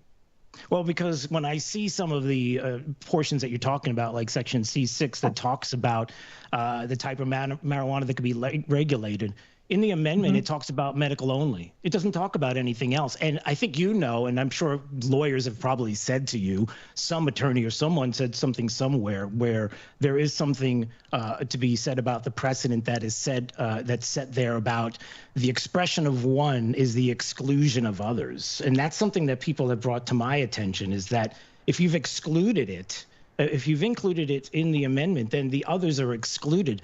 So what about that? Because you're talking about medicinal again, and that's what's in the amendment. So how is the legislature going to do anything? Yeah, the legislature has broad authority under this amendment, and that's just like, I mean, candidly, most of our constitutional. I'm wondering how it has broad authority if I'm telling you that the authority that they have is just the medical side of it. Yeah, so there's a specific provision. Again, if you read the text of the amendment, there's a specific provision that literally says that this amendment grants the legislature, it is a grant of authority to the legislature to pass laws consistent with the amendment. And so we know, right, that absolutely, and look, you can talk to, candidly, any legislator. I mean, I've been spending my time talking to leadership and to members of the House and Senate for the last 2 years on this issue, and they will tell you that they absolutely intend to regulate this. They intend to expand and build upon the medical framework. They do not plan to start from scratch. That's ridiculous, right? The adult use amendment builds on top of the medical amendment that currently exists in the Constitution. And so what will happen is we'll have the same laws, the same regulations, the same restrictions, the same robust guardrails in the state of Florida currently that we have on our medical program, on our adult use program. Forgive me for interrupting, but forgive me if I'm skeptical, and let me explain why. I remember not too long ago, when we were talking about an amendment for felons to have the right to vote in the state of Florida, I watched the Supreme Court. I watched the lawyers step up to the Supreme Court and said, yes, all four corners have to be covered, including restitution. And the lawyers agreed. And the Supreme Court said, not once, but twice. We're sure about this, right? Oh, absolutely. What happened afterwards? Afterwards, once it was passed, the minute someone brought up the issue of restitution, they were being sued into oblivion, because that's what happens. So I'm looking at the real world situation. So forgive me that when you tell me, afterwards we'll get this right. Yeah, especially on something. Well, and especially on something. Forgive me, especially on something that is 4 pages long. I mean, if it's just about legalization of marijuana, shouldn't it be as short as Amendment 4, which is a whole other issue? But Amendment 4, Drew, I gotta tell you, right? Like it's too long, it's too short, it's too this, it's too that, right? I mean, I think No, I mean, legitimately, if it's about the recreational use of marijuana, shouldn't it just be about that, and then the legislature can come in and handle the issues after that? Like, why do there have to be so many pages and regulations and things in there? So first of all, again, we're building on top of a program that has been in existence for 8 years. So we're building on top of the medical program, and it's important, right, for Floridians to understand that, number one, again, this is about freedom for adults to have personal possession of marijuana, to stop arresting Floridians for small amounts of a plant, which is absolutely ridiculous, and stop ruining people's lives. This is about government getting out of our homes and giving adults the ability to make a choice to use a substance that's safer than alcohol. A. B, again, it's about the ability to have safe, regulated product. And you know what? Having safe and regulated product, that's really important. And it's important to make sure that those guardrails and that structure that remains in place for medical still exists. So, but a safe and regulated, I appreciate that on the medical side, because on the medical side, of course, you have control over it. You can do all of these things. But the suggestion that you would do that and have something regulated would lead people to believe that there would be no black market. Like, there would never be anything where, of course, I have more than a few pages that talk about the black market increasing in the states. Like, we have examples outside of the state of Florida of the negative things that happen. And sometimes people feel like they're being ignored. For example, the freedom issue. Like, why is it that, why can't people grow it in their backyard? If it's about freedom, what about that? Yeah, I believe that people should be able to grow it in their backyard. And candidly, right, we would have loved to have had that in the amendment. Unfortunately, because of our constitutional requirements and single subject, that was tried in the previous amendment. Drew, this has been tried 3 times. Floridians have tried to bring legalization to the ballot. Millions of Floridians have signed petitions saying that they want the opportunity to vote on this. So hang on a second, please, let me finish. So as it relates to the single subject rule with home grow, right? The last time this amendment tried to make its way through the Supreme Court, it was refuted. It was denied by the Supreme Court because it violated single subject, because it had legalization in home grow. This amendment does not prohibit home grow. This amendment is silent on home grow, so the voters could finally vote on it. Now, what's exciting is that we actually have Republican and Democratic senators who have agreed, because this has become such a big issue, and we're supportive of it as well, that home grow will be at issue and will be the next step and will be voted on in the Florida legislature, and that we will have home grow in the state of Florida, which is the next step towards freedom. So absolutely, home grow should be allowed. By the way, we sell clones and seeds and other things for people to be able to grow in other states. So we're absolutely supportive. So this notion that home grow now is so important to everyone, we hope that it is, and we're super excited to support that moving forward. But it seems odd, the issue of what was it, the single subject, because we had this once before with the oil drilling and vaping, and they were put together, and there was no issue there. So that seems all I can tell you is specifically on this topic, the Supreme Court rejected the last amendment with legalization and home grow and said that it violated the single subject, and they actually laid out a roadmap for approval. Okay, how does, another thing that comes up often is, I mean, there's so much that you're bringing up that I want to talk about. Sure. It is an interesting thing at the constitutional amendment process and the talk of freedom. I mean, listen, our founders talked about freedom. You talk about libertarians and live and let live, but we do have to have a civil society. I mean, there are certain things that we don't want to do to have a civil society.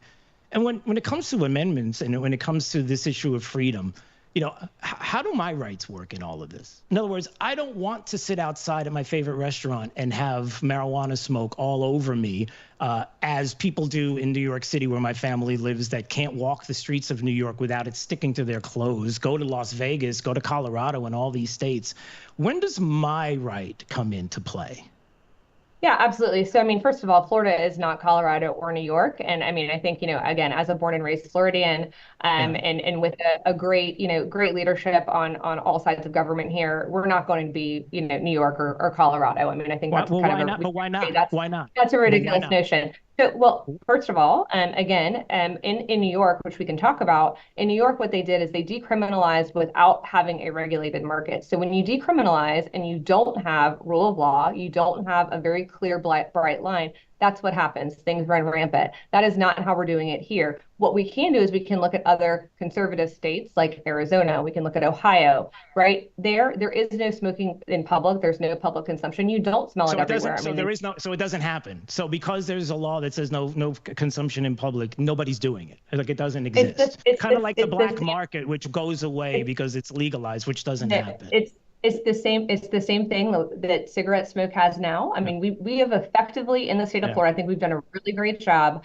We're a law and order state, right? We do a great job regulating, and we do a great job enforcing our laws. And absolutely, we have the ability here in Florida to do it the right way. And I mean, look, just like, I mean, we can talk about, gun ownership, for example, right? We have the constitutional right to carry a firearm, yet no one would suggest that we're going to do that and that we have the ability to carry one into a stadium, right? It's the same construct here, and it's ridiculous to think that we as Floridians in this great state, that we can't get this right and that we can't regulate it, while also, again, allowing people, adults over the age of 21, the freedom to make a choice of what they do and they don't do in their own home without government interference. Yeah. So what about the immunity issue? Sure. The issue of why if it's not that big a deal, or it's being misconstrued, then why put anything in there about immunity? I mean, if you are going to be selling a True Leave, if you're going to be selling if this were to pass, and somebody were to drive a car and kill somebody, let's just say, and they are under the influence, or whatever would happen in the manufacturing process, maybe something accidentally happens in the manufacturing process and there's a loss of life, and there's an immunity process within this amendment that says that you have let me just stop you. We would be liable. We're liable today. It's the same language as medical. But what about the amendment says you wouldn't be? That's actually not true. The immunity language, The immunity language that's in there is the same language that was in there for medical, okay? And the reason it's there is to make sure that our employees do not go to jail for drug trafficking. That's it. That's what we're talking about, that they have the ability to have chain of custody of a product that is federally illegal and that they are not prosecuted under state law for drug trafficking. We currently, sadly, there's a car accident case, unfortunately, where one of our drivers actually did have an accident over the last year. That case is currently being litigated. We do not have immunity. That is false. And that is absolutely not true, and is not true under medical, and it is the same language, and it will not be true under adult use. Yeah, it's interesting because, forgive me again, because, you have both sides of this in the language and it's there and people can read it, and many people don't get the opportunity. They just see the summary. And when you get into these details, there's your side, there's other people's side. But forgive me when I see the way that we have a litany of lawsuits that go on in the state, and far too often it's always after the fact that we find out that these lawsuits come upon people. For example, the issue of felons being voting, and then all the lawsuits that followed after people were doing things, dishonest people, lawyers who were giving the Supreme Court one thing and doing something else completely different after the fact. I guess what I'm trying to, and I'm looking at the time, and I know we're running short, but there's so much here that I'm trying to understand. And again, forgive me, because when we get to the both sides of the argument, and you're a mom, I'm a dad, I got a 16-year-old, and I'm just speaking for myself right now. In no way, shape, or form would I ever personally, want my son smoking marijuana. Don't see the benefits in it. Don't see recreational why he should do it. Now, I would argue that you would probably say something, and other people like live and let live, but at the same time, is there anything to be said about deterrence? Is there anything to be said about the fact that there are people that have decided through their legislature that they don't want this in the state, that we've gone through this process, and that there are forces, people might even stand to benefit from this, who come along and want to go around the will of the people of the state?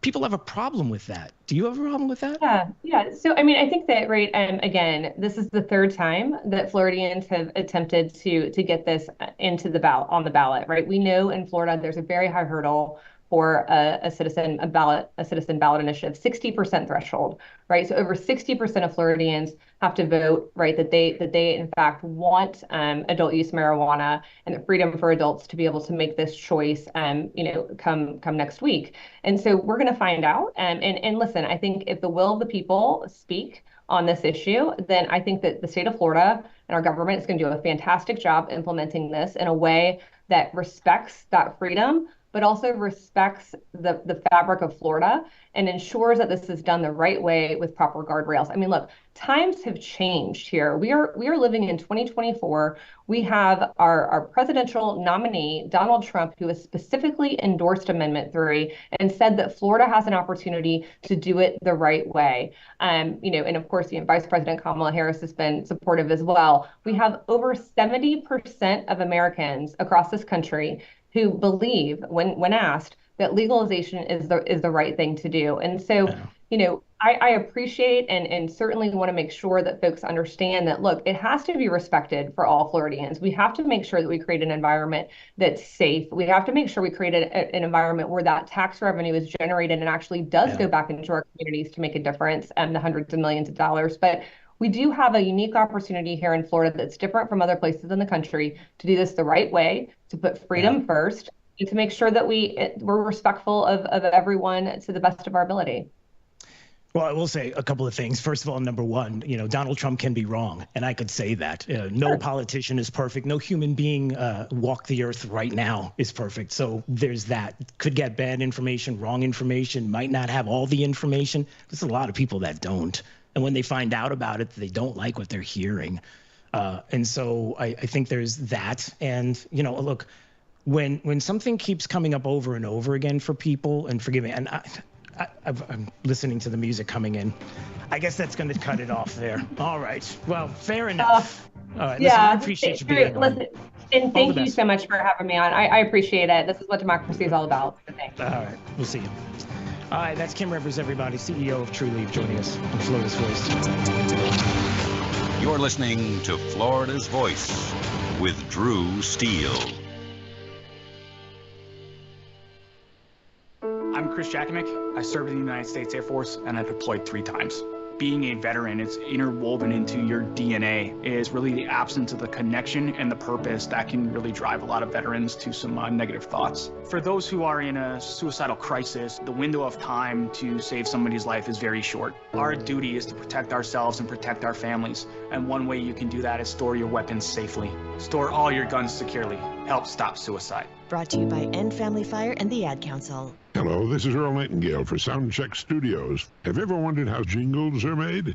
Together we'll make America great again. We'll make it great. Together we'll make America great again. We'll make America great. Together we'll make America great again. We'll make it great. How would you like to have a custom jingle made for your political campaign?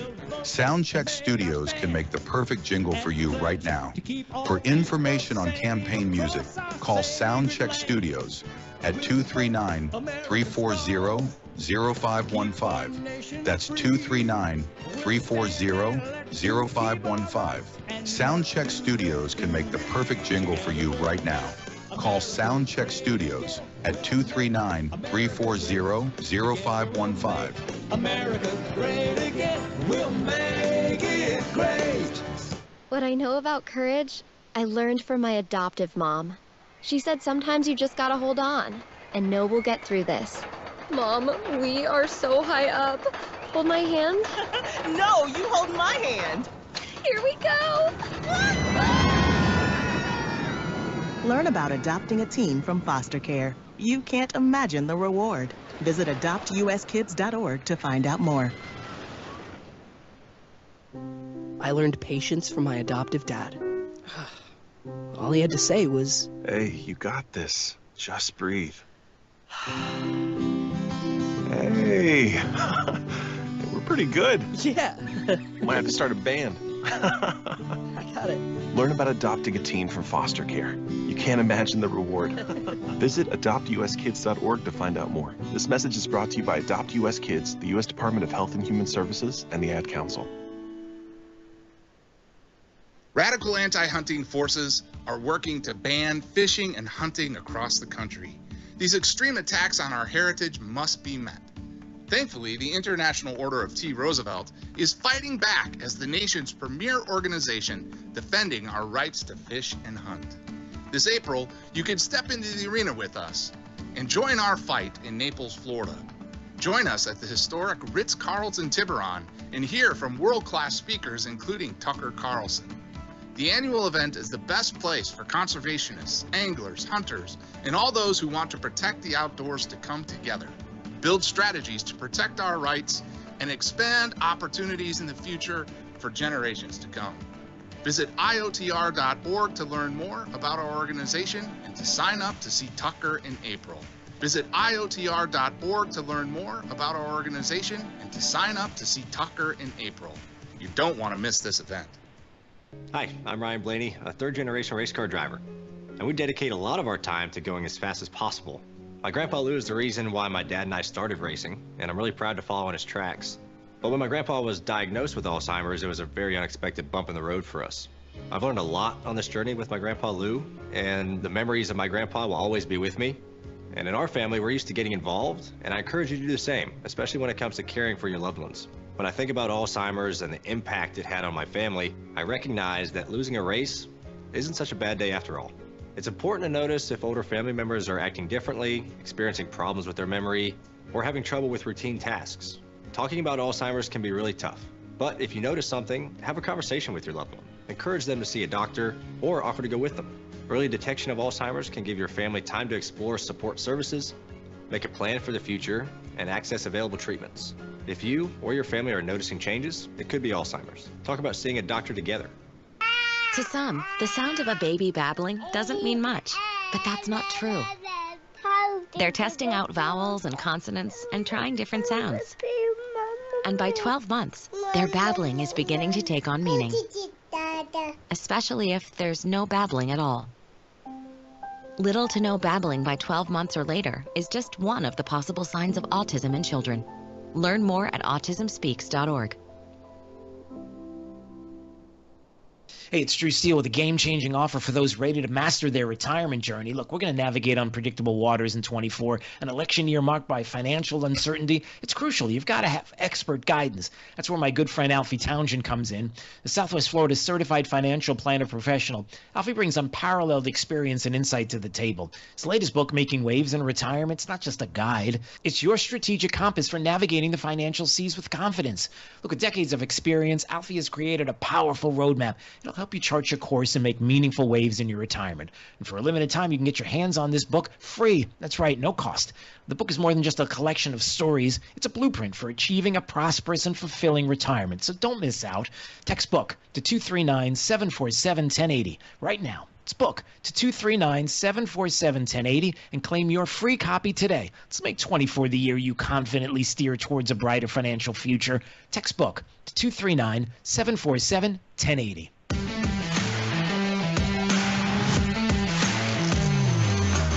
Now, back to Florida's Voice with Drew Steele. Hey, anytime you want to call, we are live 3 to 6 p.m. each and every day, 866-588-8303, 866-588-8303. All right now it is time, that's the trumpet fanfare out of my mouth.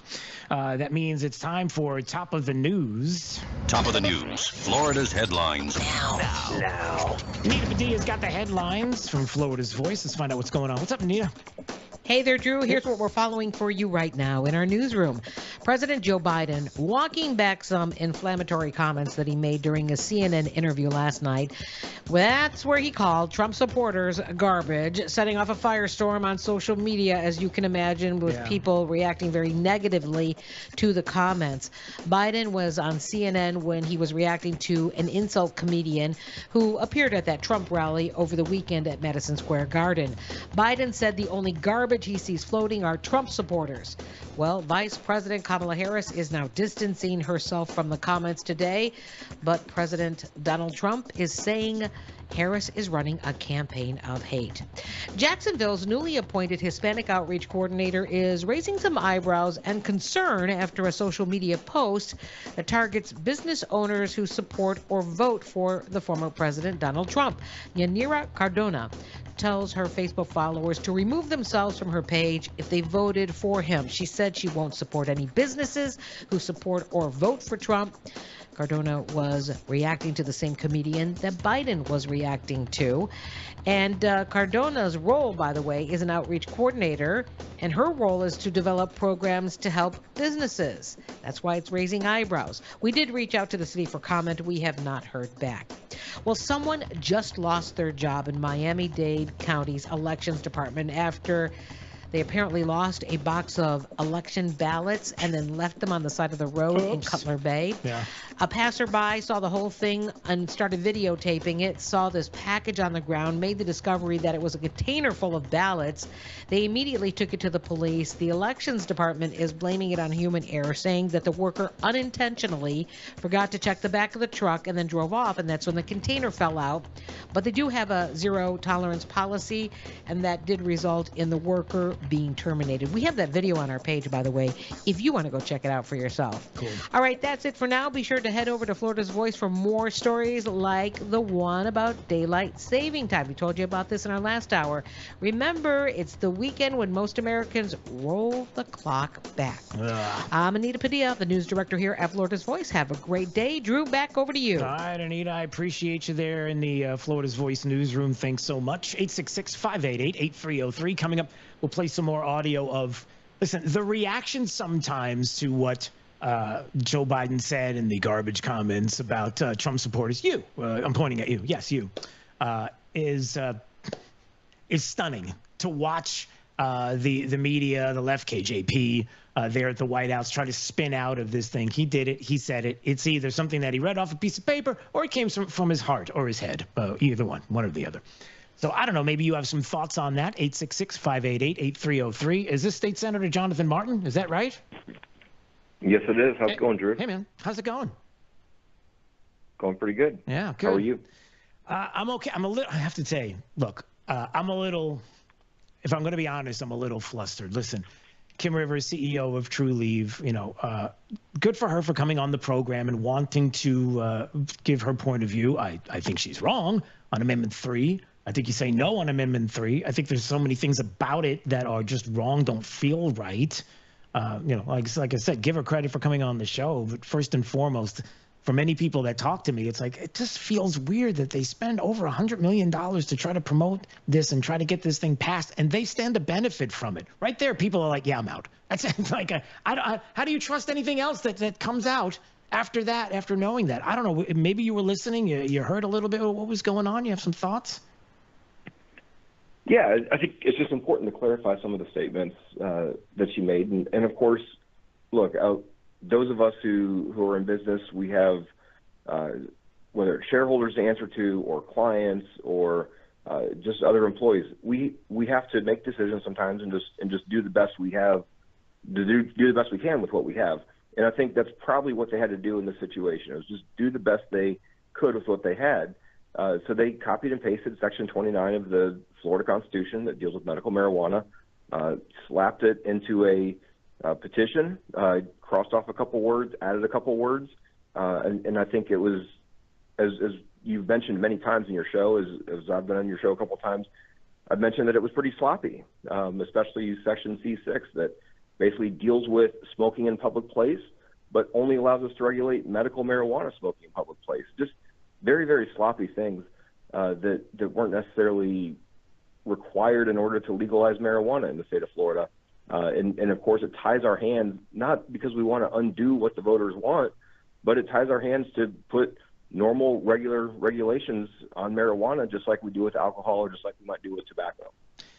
Yeah, Jonathan, I'm a common sense kind of guy. That's what I am. I'm just common sense, okay? You can't tell people that we're not going to be like Colorado and New York and these other states because why? How could you possibly think that a constitutional amendment, all right, that we're talking about, we're not talking about something legislatively here. How can you tell us that you, as a legislator, are going to be able to legislate that because somehow you're going to make it so that there'll be magically, Jonathan, there'll be no smoke on the street, everybody, nothing to worry about here. No. We won't be like Vegas or Colorado or New York. It won't happen here. Like, that's so disingenuous to me. Of course it's going to be. How could it not be? It's your right to do it. And you know that, you being a lawyer and such, there's probably some people out there who are going to be more than happy to litigate this and to sue and to be part of anything that would be against someone's constitutional right. Am I wrong about that? No, I think you're spot on. And ultimately, look, this is 4 pages of language that was condensed down into a very, very short ballot summary. And I don't buy the argument that it had to be this long. It had to be this long for the medical marijuana legalization because you were making a very specific, you were introducing marijuana to the state of Florida for the first time, and you had to put parameters in there that were going to mesh with, a doctor's ability to prescribe a drug and for somebody to treat with that drug. But again, if you're moving from medical marijuana straight to recreational marijuana, you don't need those regulations in place. It's either safe or it's not safe for recreational consumption. And if it's safe, then why all the protections? Yeah. And the one, the word freedom kept coming up. The freedom, they hope that the next thing they'll get to do, Jonathan, is move the ball forward on everybody being able to grow it. That's, it's amazing how that works. Because I remember sitting with, back in the day, and hearing about medical marijuana and sitting with John Morgan in my studio and talking about, it's just about this. It's just about this. It's not going to be anything more. It's not going to be anything more than, and then all of a sudden, now it's going to be growing in your backyard. What else is it going to be? What else would they go for next? And if you feel that's an outrage, go ahead. Yeah. So what's interesting on that component again, and I heard your question regarding the single subject because they've been hiding behind that single subject issue. But we've seen the Florida Supreme Court say that oil drilling and vaping can be regulated in the same constitutional amendment. I remember the two of us talking about it. Right. I know. I remember the two of us talking about it on the air and being like, you couldn't have two more polar opposite issues here. So then further, and then talking about the liability issue, it wasn't a copy and paste from Amendment to Amendment 4 from Section 29 of the Florida Constitution dealing with liability. Nowhere does it say the manufacturing, the cultivating, the processing. Those words aren't used in Section 29. So they added those words, and then they're pretending, well, we already have civil and criminal liability immunity, so we're just going to move that over. They literally created new immunities in Amendment 4, and then now they're pretending that it's the same immunities. It's different. It's a flat-out lie. Yeah. And it's very interesting who's getting the immunity this time that didn't have the immunity last time, and that's what's troubling. Not just that change in the language between Section 29 and Amendment 4, but what's troubling, we believe them when they're lying. Yeah. And all you have to do is read the bill. Or read the amendment. Yeah, just read it. And, look, ultimately, and we're going to go, Jonathan, but here's the thing. Ultimately, number one, I disagree with them. Full stop. I just disagree. If you're somebody who wants to smoke marijuana, it's not about marijuana. It's about being duped into believing something that this is not. And so we can have this conversation after the election, and I'm sure the next legislative session it'll probably come up, especially if it doesn't pass. Go ahead. Yeah, and to the people who think that this is just a step towards private cultivation, let me ask you this. Why would a private company spend $110 million to get Amendment 4 across the finish line if you don't have to buy their product? Yeah. This isn't a charity. If they're going to come to Tallahassee and say, now we want you to implement individual growing of marijuana, the CEO will be fired by the shareholders. The company will end up plummeting. Their stock value will be there's no way that that's going to happen. Yeah. They're not spending $110 million to then turn over all the rights that they've just spent 9 figures acquiring so that you can then put them out of business. It's not going to happen. Jonathan, I show up at the in Tallahassee legislative session. I'm the CEO of Coke, and I stand there and go, just buy Pepsi. Everybody, just buy Pepsi, okay? Just do that. Yeah, it's easy to get. And, or how about this? What? How about we're going to spend $100 million giving Coca-Cola civil and criminal liability immunity, but then we're going to open up the safe and give you the recipe and let you make it at your house. That's not going to happen, right? That doesn't happen in real life. It's not truly. Yeah. And then the second thing before we go is this. I really meant it when I said this. I don't know how you get around this. I don't know how we do this, but I'm just a common sense guy. What about my rights?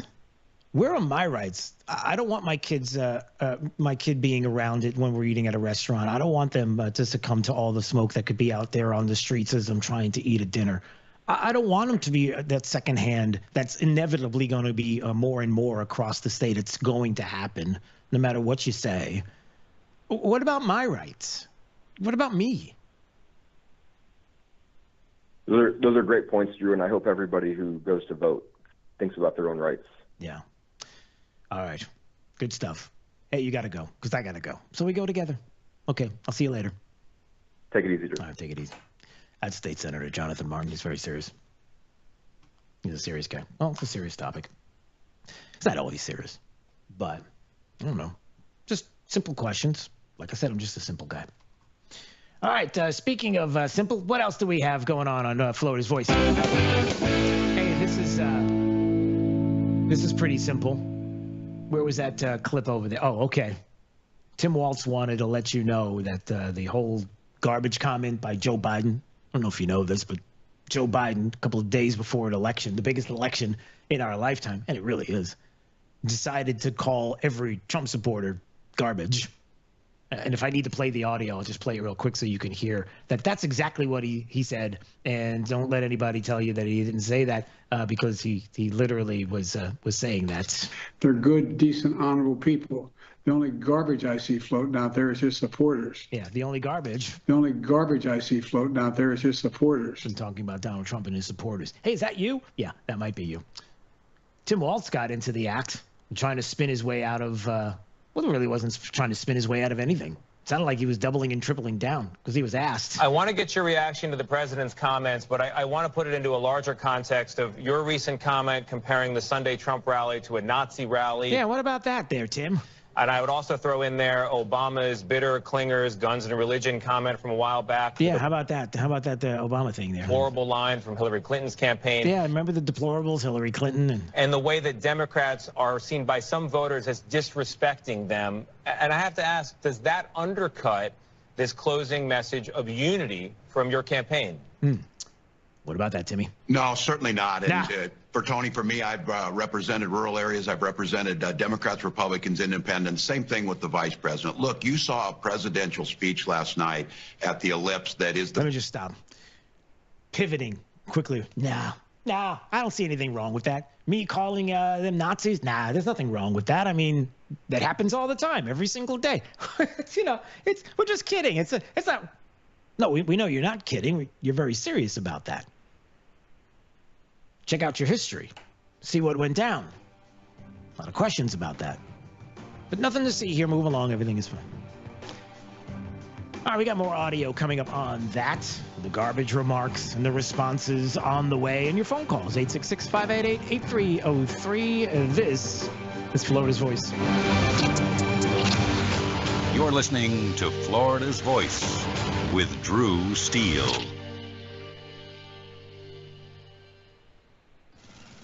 Babes, what are you doing? What? I'm just mowing the lawn. No, it's blazing hot and dry out here. Don't you remember? Smokey Bear says. Avoid using power equipment when it's windy or dry. Where'd you learn this? Oh, it's on SmokeyBear.com with many other wildfire prevention tips. Right. Thanks, honey bear. Because remember, only you can prevent wildfires. Brought to you by the USDA Forest Service, your state forester, and the Ad Council. All right, son. Time to put out this campfire. Dad, we learned about this in school. Oh, did you now? Okay. What's first? Smokey Bear said to. First drown it with a bucket of water, then stir it with a shovel. Wow. You sound just like him. Then he said. If it's still warm, then do it again. Where can I learn all this? It's all on SmokeyBear.com with other wildfire prevention tips, because only you can prevent wildfires. Brought to you by the USDA Forest Service, your state forester, and the Ad Council. Are you prepared for an emergency or disaster? Because it's not a matter of if, but when. Don't find yourself saying, I'll trust water bottles and a flashlight to save the day, but I'll be proved wrong. With a tornado approaching, I'll realize that I lack a wheelchair-accessible shelter. When the floodwaters rise, I'll be up in the attic with 20 cans of beans. It's a recipe for disaster. let's prepare so we all have a better story to tell. Get started at ready.gov/older adults. Brought to you by FEMA and the Ad Council. Are you prepared for an emergency or disaster? Because it's not a matter of if, but when. Don't find yourself saying, when the storm rolls in, my time to find a pet-friendly evacuation center will have run out. The scorching heat wave will leave me powerless to cool my insulin. I'll face a hurricane without meds. Now that's a tough pill to swallow. let's prepare so we all have a better story to tell. Get started at ready.gov/older adults. Brought to you by FEMA and the Ad Council. Hi, I'm Ryan Blaney, a third-generation race car driver. And we dedicate a lot of our time to going as fast as possible. My grandpa Lou is the reason why my dad and I started racing, and I'm really proud to follow in his tracks. But when my grandpa was diagnosed with Alzheimer's, it was a very unexpected bump in the road for us. I've learned a lot on this journey with my grandpa Lou, and the memories of my grandpa will always be with me. And in our family, we're used to getting involved, and I encourage you to do the same, especially when it comes to caring for your loved ones. When I think about Alzheimer's and the impact it had on my family, I recognize that losing a race isn't such a bad day after all. It's important to notice if older family members are acting differently, experiencing problems with their memory, or having trouble with routine tasks. Talking about Alzheimer's can be really tough, but if you notice something, have a conversation with your loved one. Encourage them to see a doctor or offer to go with them. Early detection of Alzheimer's can give your family time to explore support services, make a plan for the future, and access available treatments. If you or your family are noticing changes, it could be Alzheimer's. Talk about seeing a doctor together. We're with Bridget, whose husband won't be home for months, and whose daughter is due any day. We're with Mike, who's leaving home to protect his family and yours. We're with all service members and their families who need community, connection, and maybe a bit of magic. Are you with them? Learn more at uso.org today. We're with Liam after his 4th military move. when being new is starting to get old. We're with Tara during the holidays, when she misses home the most.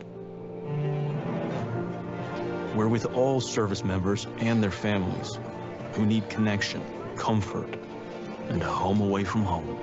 Are you with them? Learn more at uso.org today.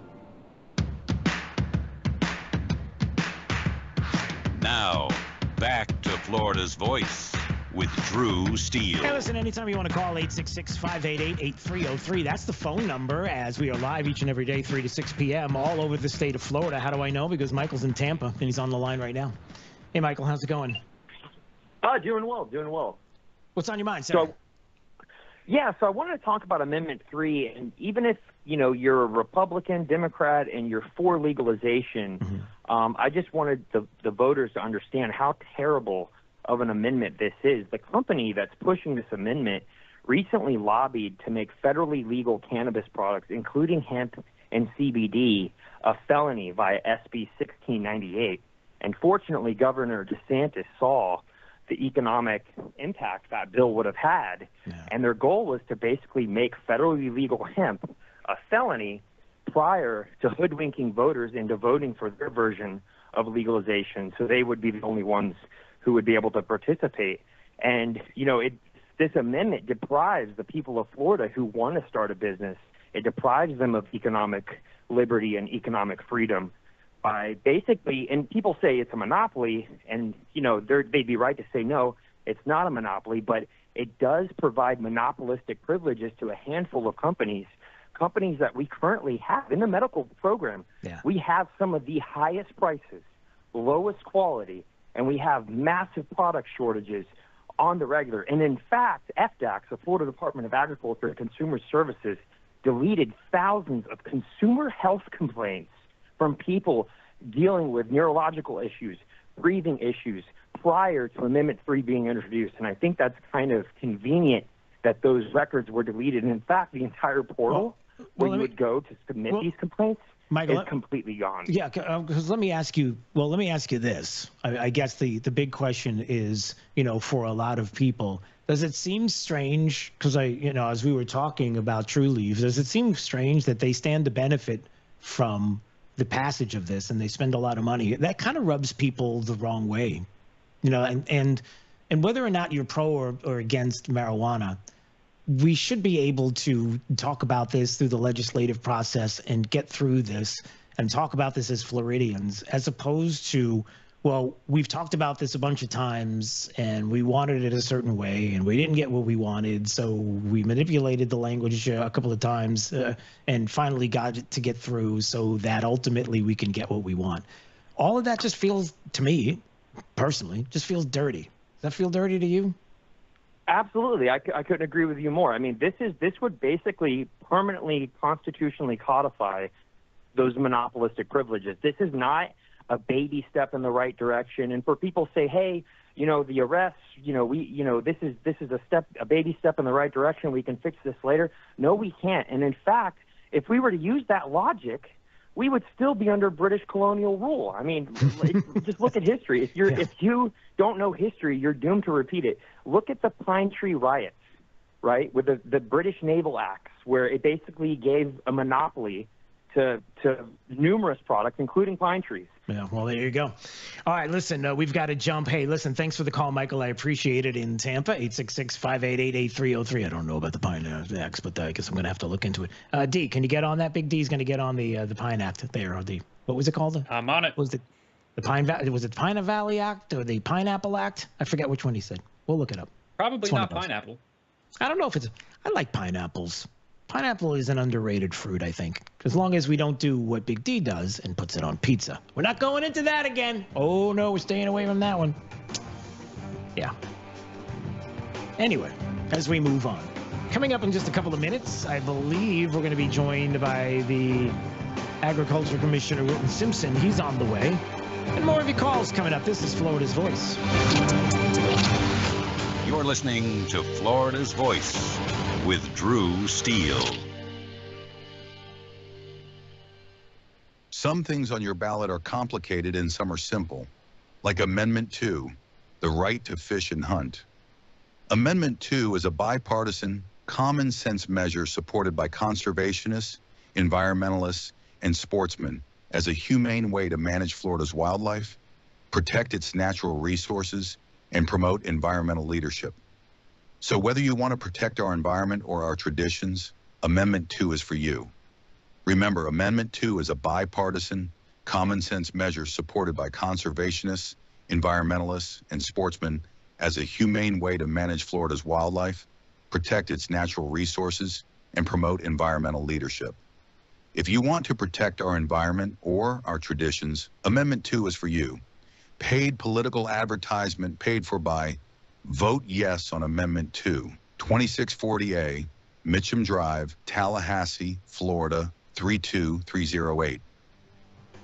All right, coming up, more from the President of the United States. That's right, the President of the United States. He's still there in office, although questions remain whether or not he knows it. Anyway, yeah, about you being garbage and the media helping to spin out of it. It's pretty hysterical audio. We'll have that on the way. You're listening to Florida's Voice with Drew Steele. Florida's Voice with Drew Steele. Congratulations on your show. Congratulations on your new show. Big deal, huh? That's why shows like yours are so important. We have an independent county elected sheriff that's the head of law enforcement in Jacksonville/Duval County. And I know how to work toward making this city safe. We can't be shy about speaking on things such as faith and politics. We have to remember, in a free society, the public square belongs to all of us. I'm not interested in North Florida looking like Orlando or Miami. I love where we live, but I think that good jobs means that people that live in this district can stay in this district. Fishing and hunting is funding a large part of your conservation projects in Florida, and we want to make sure that those are forever preserved. And the problem with this industry at this point is that they actually target our youth. You can see it in their marketing strategies, where it's bright colors, fun names. And that's going to be endlessly litigated. Florida's Voice with Drew Steele. Hey, it's Drew Steele with an offer that can help steer your retirement in the right direction. Look, we're going to navigate the turbulent waters of 24 with this financial uncertainties and shifting tides. Having expert guidance is more crucial than ever, and that's where my good friend Alfie Townsend comes in.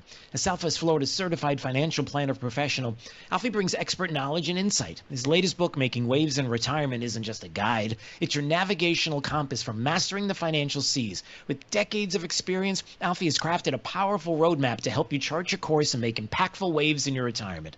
Look, for a limited time, you can claim your free copy of this valuable guide. That's right, no cost. This book is more than just pages. It's your blueprint for a prosperous and fulfilling retirement. Don't let this opportunity drift by. Text book to 239-747-1080. That's book to 239-747-1080. Look, secure your free copy today. Let's make 24 the year you confidently navigate towards a brighter financial future. Text book to 239-747-1080. I've been dipping snuff for well over 30 years. You know, I could wake up in the morning and have a weird lump in my gums. Guess it's like playing Russian roulette, really. I would love grandchildren. And if by quitting it extends my life some, I would gladly lay it down. Visit tobaccofreeflorida.com to find free resources to help you quit your way. Today, push harder, push forward, push vigorously. There are things that I am hiding from people that I'm trying to inspire. You can do whatever you set your mind to. I feel like a hypocrite a lot of the times. Don't give up on yourself ever. Smoking, I hide it because I'm ashamed of it. I want to get out of the shadow. I want to show people there is light away from the darkness. I am going to quit. Visit tobaccofreeflorida.com to find free resources to help you quit your way. We're with Bridget, whose husband won't be home for months, and whose daughter is due any day. We're with Mike, who's leaving home to protect his family and yours. We're with all service members and their families who need community, connection, and maybe a bit of magic. Are you with them? Learn more at uso.org today. We're with Liam after his 4th military move. when being new is starting to get old. We're with Tara during the holidays, when she misses home the most. We're with all service members and their families who need connection, comfort, and a home away from home. Are you with them?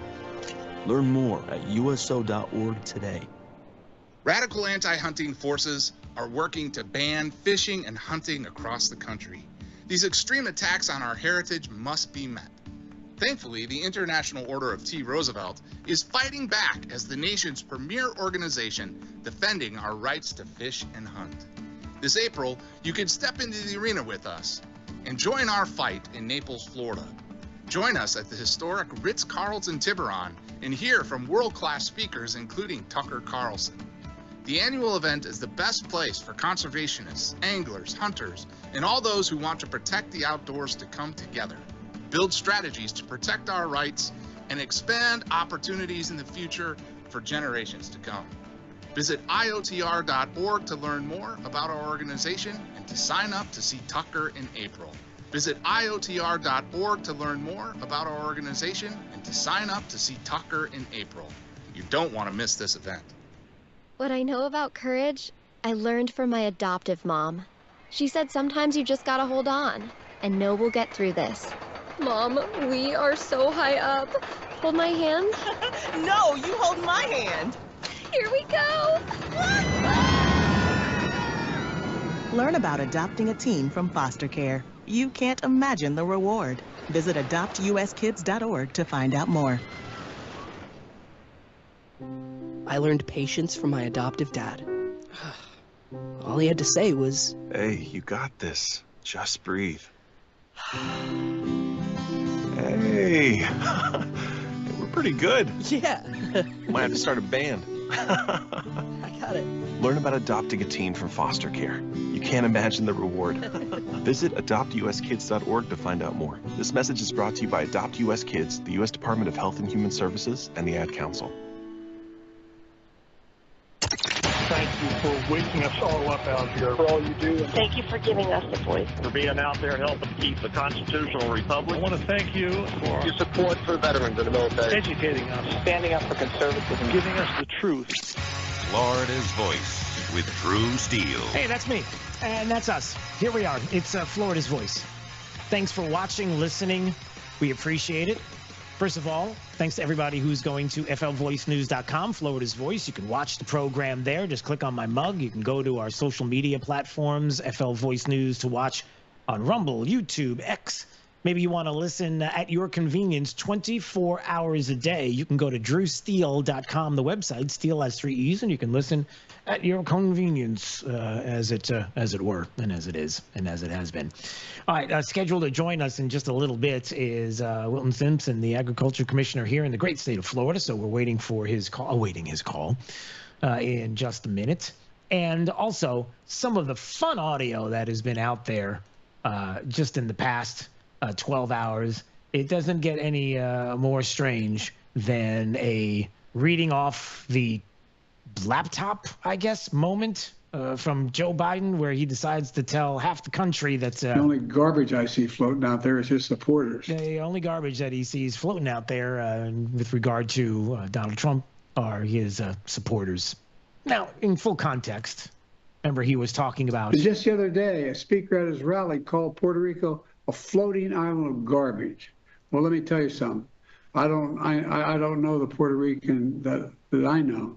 I don't know the Puerto Rican that I know, which for many is confusing enough. Or Puerto Rico, where I'm in my home state of Delaware, or the Puerto Rico that he's in the state of Delaware. So there's a Puerto Rico in Delaware. News to me. The only garbage I see floating out there is his supporters. Yeah, that whole thing is where we go. It's an odd thing when Democrats try to ratchet down the rhetoric. Oh, they don't. I'm sorry. They tell everybody else to ratchet down the rhetoric.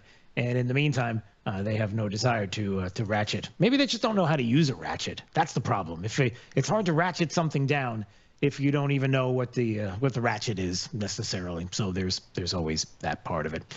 We can figure all this out together.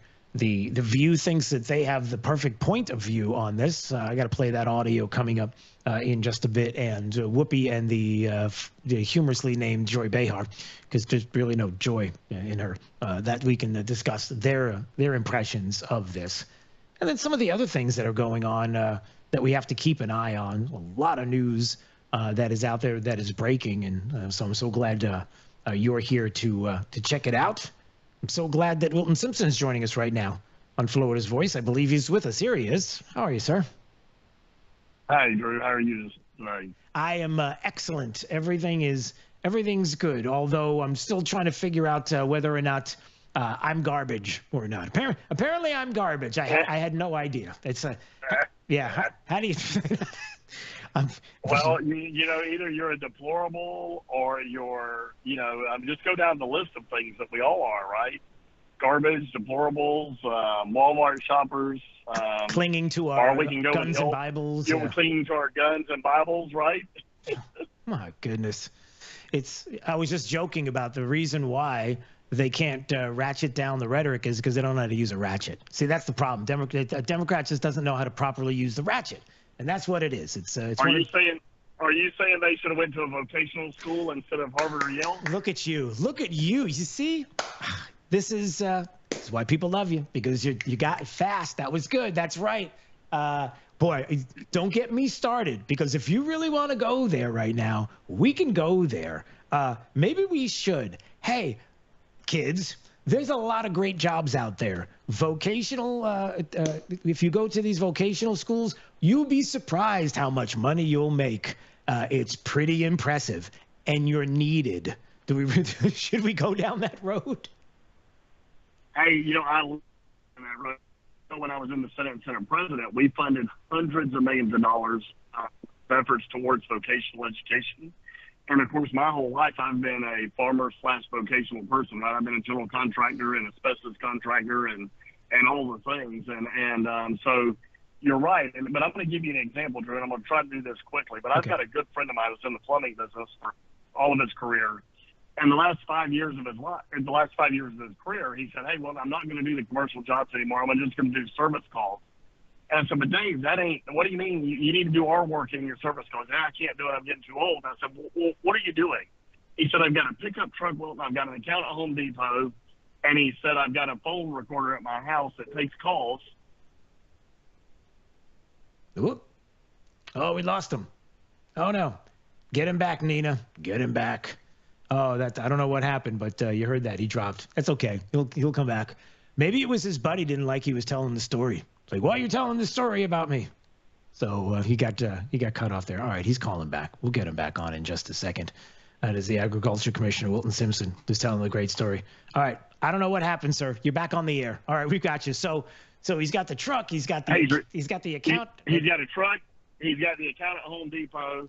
And he says, Wilton, he said, I get $150 at that time. That's 4 or 5 years ago for a service call plus time and materials for my work. He said, I make about $1,000 a day. He said, that's because I decided to only answer 7 or 8 calls. He said, if I could do twice that many if I wanted. Wow. And he hit me in his line of business right there. If you're an electrician, if you're a plumber, if you're a roofer, and do service calls and have any type of local reputation, your phone will ring off the hook. You'll have the calls you want. And what could you go do today to make, $500 a day, $700 a day, $1,000 a day? That's just purely a vocational track of work. And so I see it all the time. I see a lot of young people going into electrical contractor, especially here in my area. There's an apprentice there at the high school apprenticeship. And we're very proud of all those things. We help put a lot of that in place. And obviously parental choice here in the state of Florida. We have essentially universal parental choice. We let parents decide how to raise their kids in the state of Florida. And so between our education system, if you want to go out and work and you want a vocational job, you can make an extremely good living, probably a much better living than a lot of the jobs that are advertised that take a 4-year degree to obtain. Oh, no, sir. Barack Obama told me a long time ago that we can't get anywhere unless we have that degree. It's about a 4-year degree, and we got to do it. And it's interesting how the government gets involved in the loan issue. And then it's interesting how you have a vice president who becomes president who's like, yeah, we'll forgive all that. It's a weird cycle. But anyway, I don't want to go there. Let's put that aside for just a second. Yeah, vocational, there's no doubt. It's amazing the money that you can make. And having your own business, man, just listening to you talk about him and what he's doing it's so the independence, that feeling, how special that is. Like you're your own boss, you make your hours, you work as much as you would like to work. That's the life, and it's obtainable, right? That's what people need to realize. This is not out of reach. It's the American, Drew. It's the American dream. Yes. And here's the thing. I'm a very proud American, but the American dream has touched me, my family. We've been blessed. We came from literally nothing with only vocational type jobs, and we've made something of ourselves. We live in a great country. And when I hear, the Harris campaign talk about, well, we may have to scale back what the American dream is, or we may have to lessen our expectations or something, that's the most ridiculous thing I've ever heard in my life. That's what people say that have already lost. America is not for losers. We are the world leader. We can remain the world leader. And this is a choice. The other day we were talking about how does someone still think about the choices. So people are undecided between Trump and Harris. They're not. They should not be. There's no way you can be. Right. When you think about the economy and the American dream, if you believe in the American dream, you have to be with President Trump, right? There is just no, or if you want the American dream light, okay, well, maybe then you go with Harris, right? If you want the country to be secure, there's only one candidate that will secure our border and secure our country and respect law enforcement.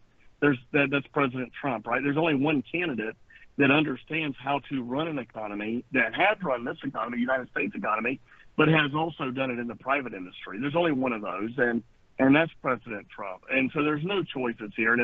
And today, if you're a working person today, you're making 30% less money than you were 5 years ago before Harris took office. It's a fact. And so just think about the facts. If you're making $20 an hour today, that's 5 years ago, that's equivalent of making probably $12 an hour because of all the inflation that the Harris administration has put into this economy. And by the way, she was the deciding vote on these things. Right. So it's not like she can say, oh, I was just the vice president. No, she cast the tie-breaking votes on these things. Yeah. And so the economic ignorance that lies there within the Harris administration, there's no choice here for us. We have to put President Trump there. It's our best chance, not only to secure America, but to secure the American dream for all of us. And by the way, that was a big part of life growing up for me.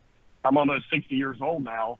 Growing up, we heard about the American dream, right? The American dream is to work hard, play by the rules, and you get ahead. And that dream is much further away now for many Americans. And the only way you're going to get that American dream back is to put President Trump back in the White House. Yeah. Yeah, and there's a way to stop it. That's the point. We can make it attainable again. It's not like it's a done deal. It's not. It's a done deal when we vote properly and we do the right thing and we get Trump back in office. And listen, there's a lot to be said about that opportunity is still out there. Wilton Simpson joining us on Florida's Voice, Florida's Agriculture Commissioner. By the way, let me just mention this quickly. I heard you brought a little Florida to New York. Watching a little baseball. Now, let me just little inside Drew Steele baseball. All right, growing up in New York, taking the 7 to go to Yankee Stadium. It was a different Yankee Stadium then, but nonetheless, Yankee Stadium and taking the subway, taking the train in. The times you see the ball game. For those that don't know, Yankee Stadium you look at. I mean, the new stadium with the way it is now. The Yankee Stadium's it's cozy. It was very cozy. It was not as big and grandiose as what I would watch on TV. But the other part is, and maybe you can speak to this directly, boy, I hope there wasn't a lot of pot smoke that you could smell around there, because I can't imagine in New York at all that there would be any of that, because I'm telling you, just because they legalize it there and it's all over the place doesn't mean that it's all over the place. It's all over the place. You can't tell me it wasn't all over. It probably was. I mean, you could. Well, it was all over. Yes. As we walked around the city, as we went to the game, it certainly was all over, and it's very depressing. And I actually had some of my family members with me, and I said, look, this is what will happen to the state of Florida if we pass Amendment 3. Yeah. This is what will happen. Now, I believe if we do not pass Amendment 3, I have an opportunity to work with the legislature next year to make it legal for people to do what they want at their home. I think that's a very reasonable request. I've never had a problem with that. So I think that we can work. I think we can come up with a law that everyone would be satisfied if Amendment 3 fails. And maybe we should have done it in the past. That's always the thing. Well, you didn't do it before when you could have, and they're right. We couldn't. This was that moment. And if Amendment 3 fails, then I think we can go to the legislature and work that out. But, yeah, we do not want this in the state of Florida. You don't want to go to a ball game with your kids and grandkids and marijuana everywhere. You don't want to go to downtown, any downtown in the state of Florida, and you're having to walk through marijuana smell. But by the way, the Yankees did all. We went there with a mission to get the Yankees back on track. Yeah. We succeeded. They won last night. They're going to win again. I think they're going to sweep from here.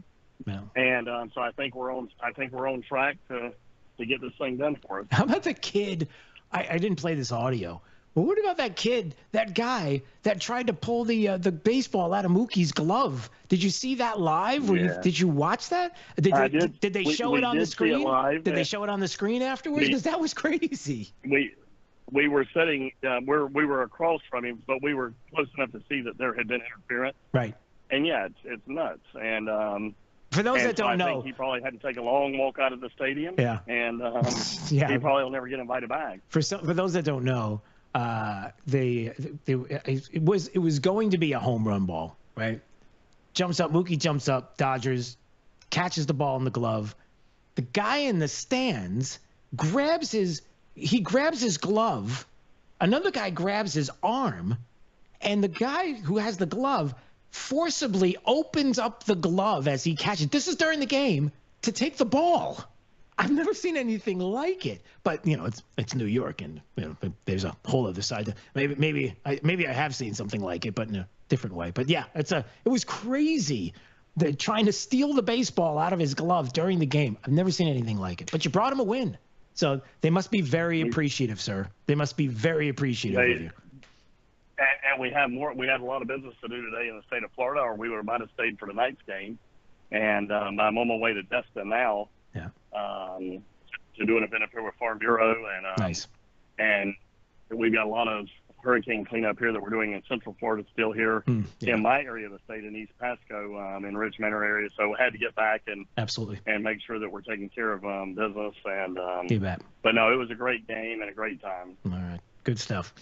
All right, always great to speak with you. All the best, and we'll see you soon. Okay, God bless. Sounds good, Drew. All right, we'll see you. There he goes.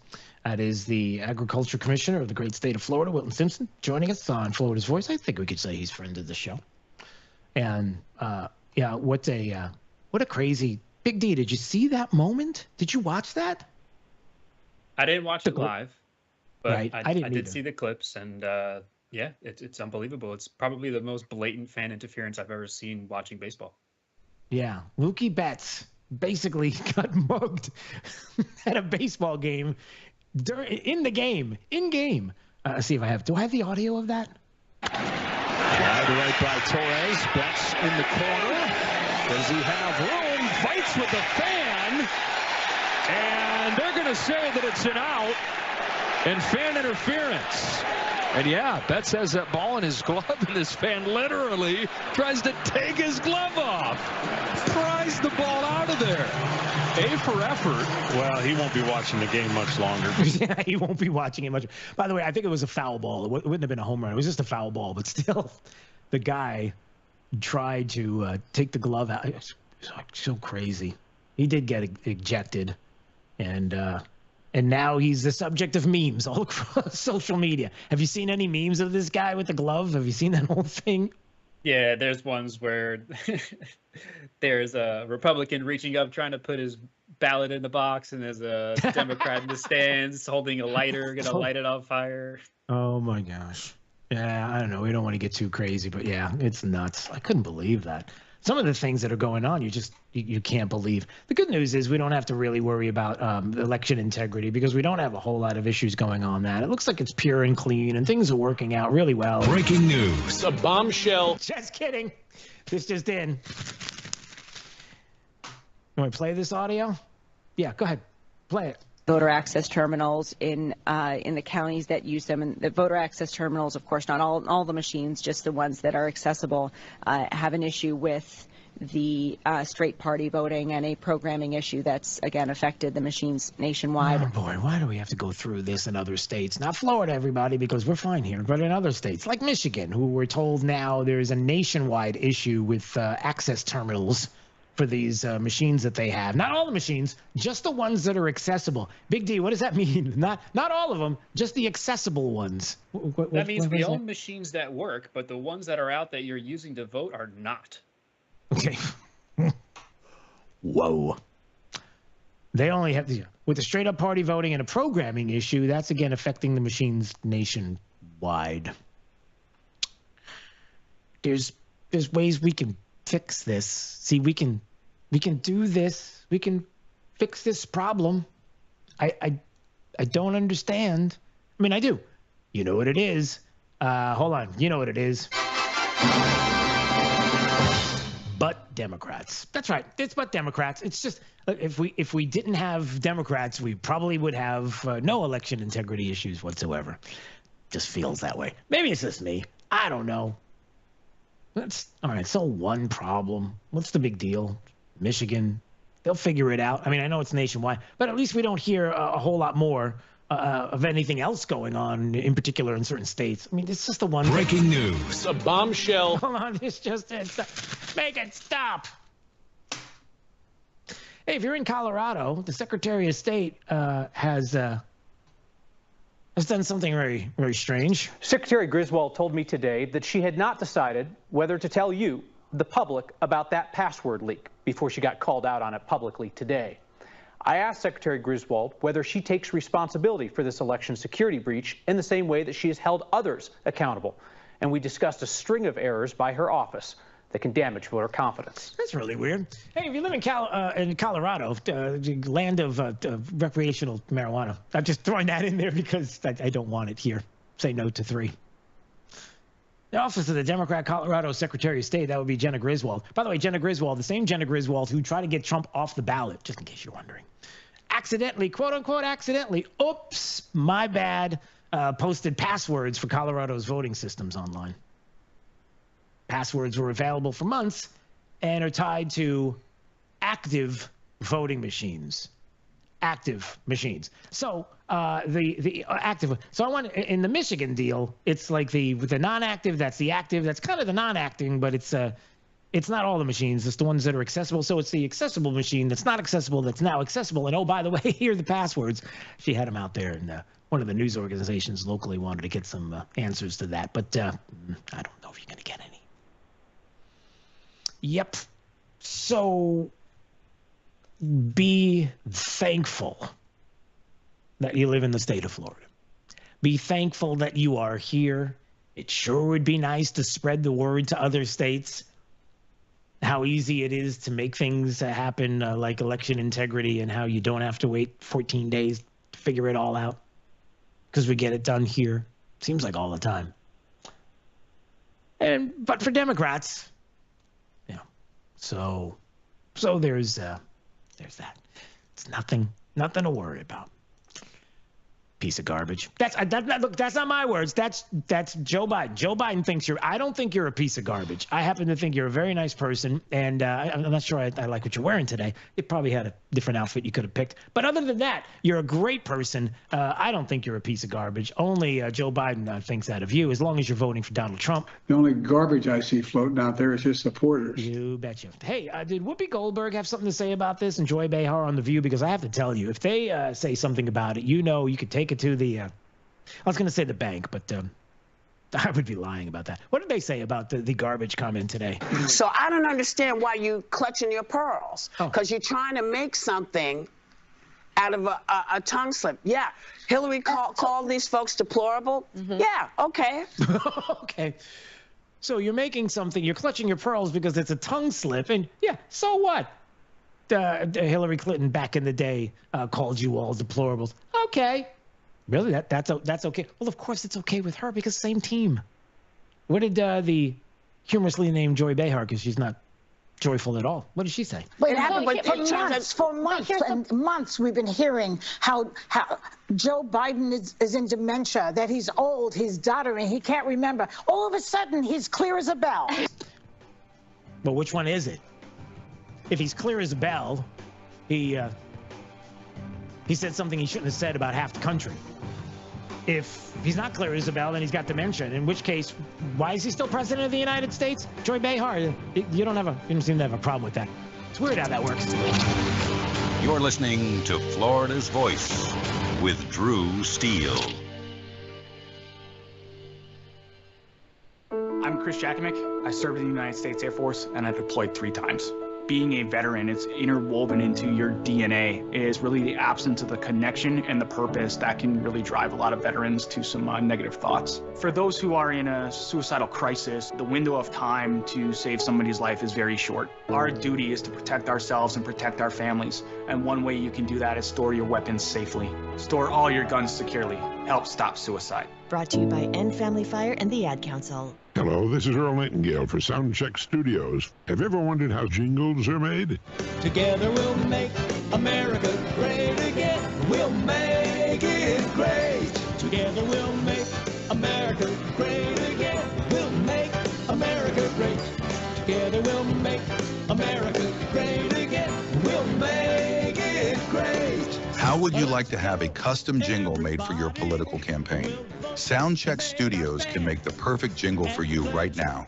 For information on campaign music, call Soundcheck Studios at 239-340-0515. That's 239-340-0515. Soundcheck Studios can make the perfect jingle for you right now.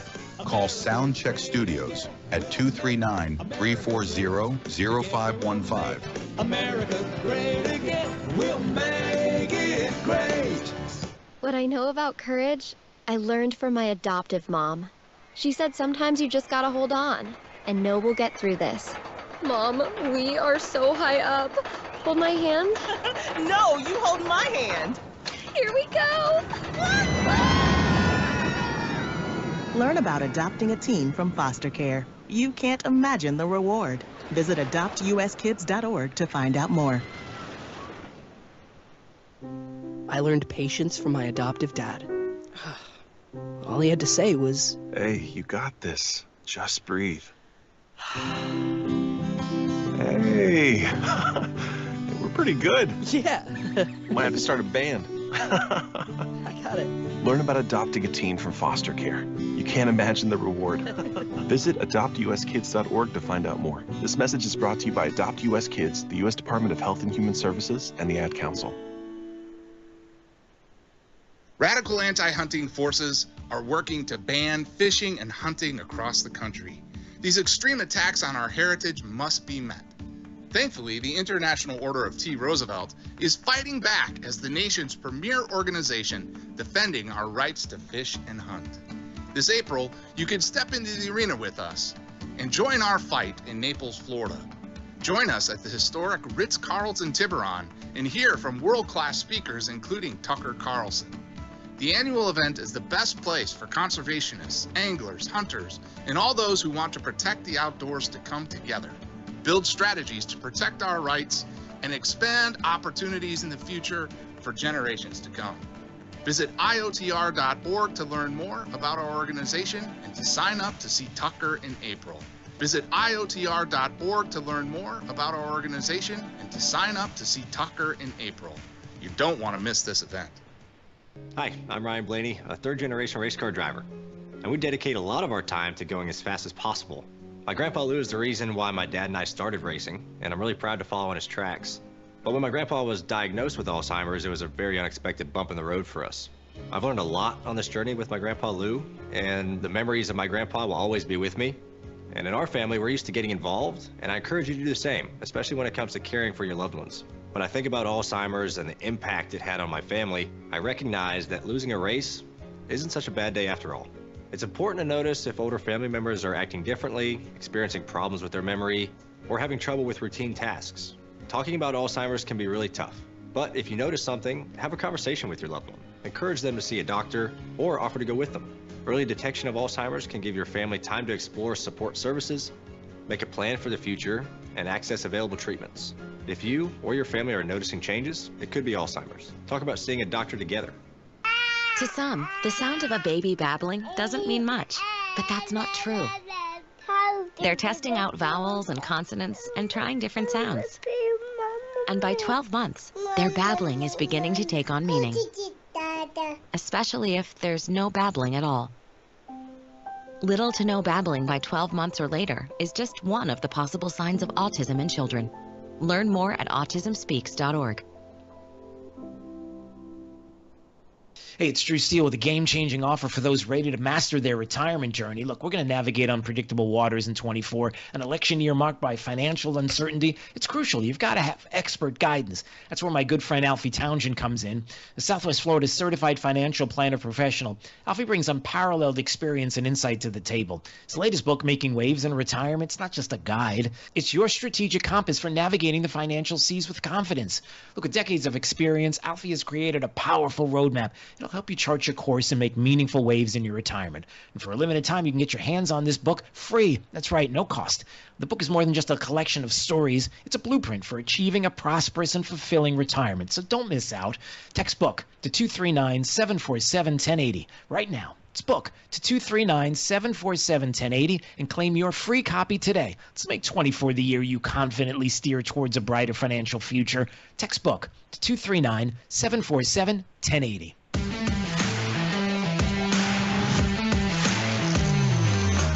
Now, back to Florida's Voice with Drew Steele. I don't know, maybe you have a friend. Maybe your friend has a phone, and your friend would like to make a phone call. They just don't know who to call. They can call me. 3 to 6 p.m. live each and every day, 866-588-8303. Hopefully they have something good to say. I can just see somebody calling right now and going, hello, and then just hanging up, which would be really bad. And by the way, if you have a friend that goes, oh, are they friends with Joe Biden? Because they sound alike.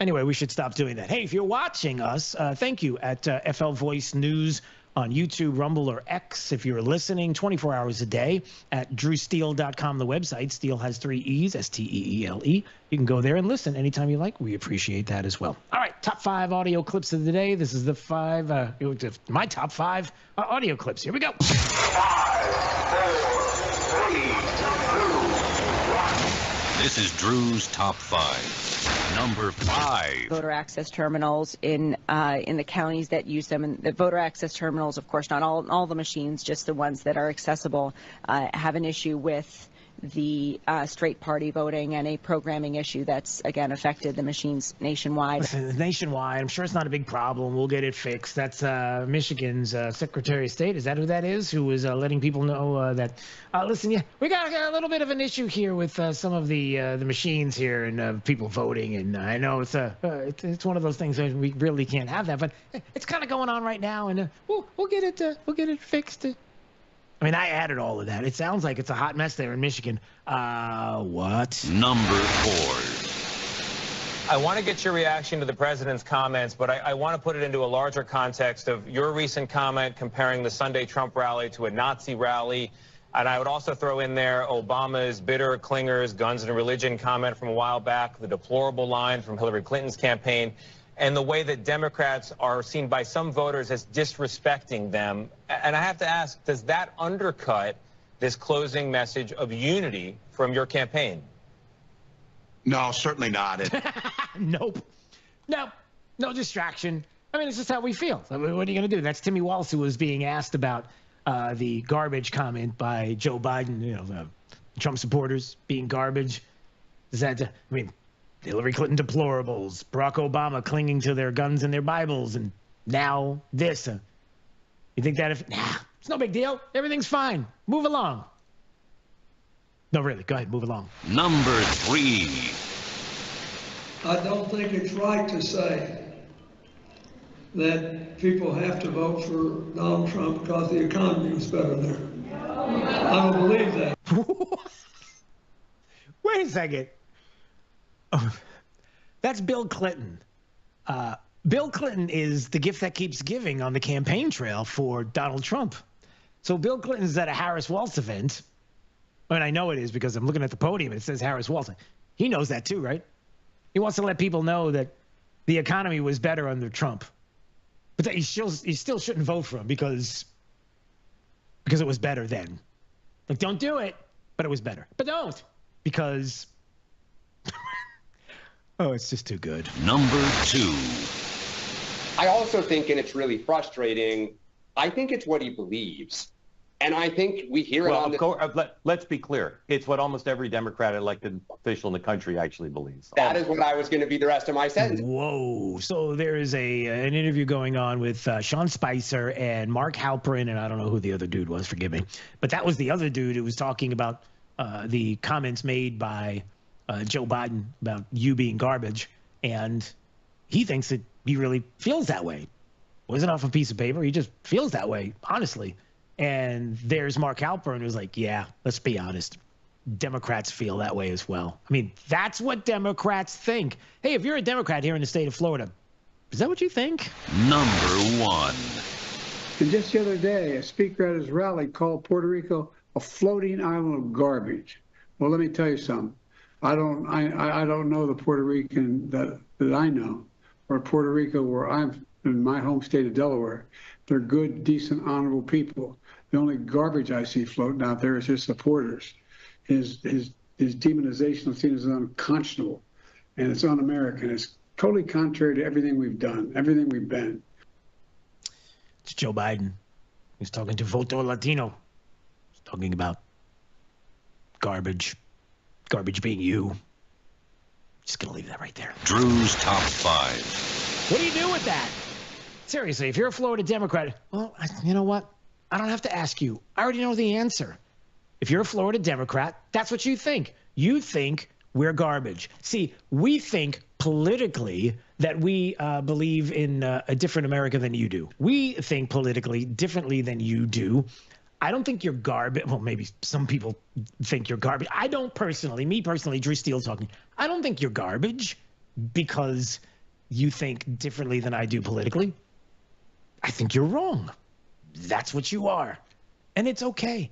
There's plenty of people that are wrong. Guess what? Every single human being walking the planet right now as we speak is wrong about something. It happens. Everyone. So you're just wrong. You're making a huge mistake. Stop it. Pollster Frank Luntz was like, yeah, this is kind of a big deal, this whole garbage Joe Biden comment about Republicans. You can't do this to an electorate. His comments seemingly describing Trump supporters as, quote, garbage. The Harris campaign... Not seemingly. He did. Do I have to play it again? No, I don't. He did. This is CNN trying to cover. He seemingly did. No, he did. ...is trying to downplay the effect of those comments. Of course they are. But I wonder if you think that those comments are going to move voters. All right. So Frank Luntz, is this even moving the needle? I mean, as close as we are right now to the election day, are we really moving the needle with this? It's going to be huge because this is not some comedian saying something stupid and offensive at a rally where he should have been basically disinvited. This is the president of the United States endorsing his vice president saying something. And I know that there's different interpretations about what he said. It's still inappropriate. He still shouldn't be doing it. And I've watched Trump already seize this. That's right. Republicans pounce. Don't do the Republicans pounce thing. I mean, some people do it. The left is constantly saying Republicans pounce. No. What that is, the Republicans pounce thing, and always be aware of it. And then once you hear it once, you're like, oh, here they go.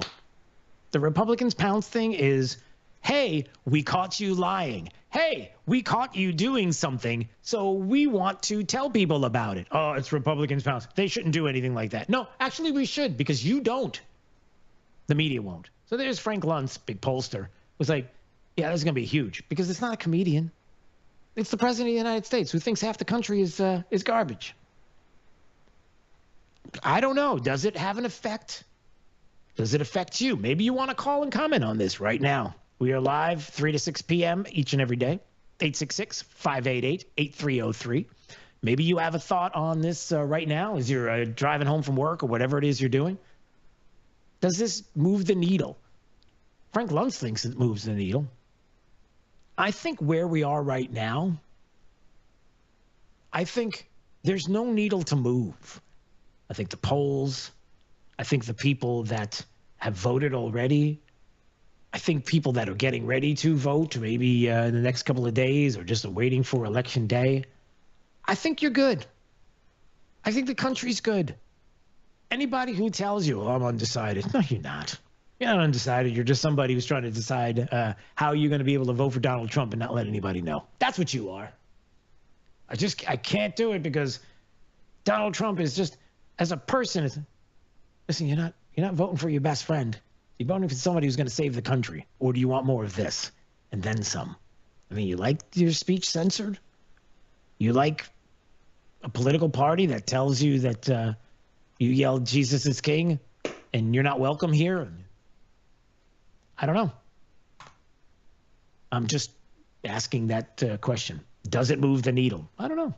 Maybe you have a thought on it. Maybe it does. So 866-588-8303.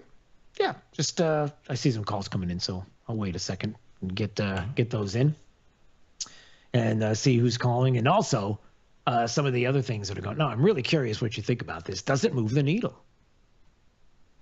And you know, the one thing that certainly does move the needle is understanding that, especially when it comes to the amendment process, there are certain things we shouldn't be doing in the state. There's no doubt that if you're looking at the amendments 3 and 4, there's no doubt that we really need to take a step back and see that there are people who really do want to lie to us, want to dupe us, want to have us believe one thing when they are going to benefit from exactly what it is they're pushing.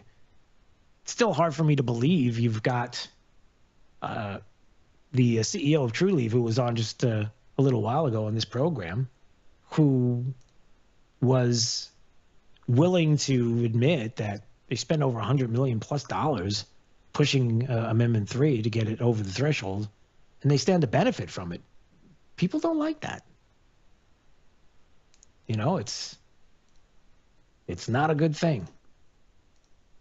Yeah, so I'm just Nina back at the studio, just waiting for that call to transfer over. So just trying to get that in here.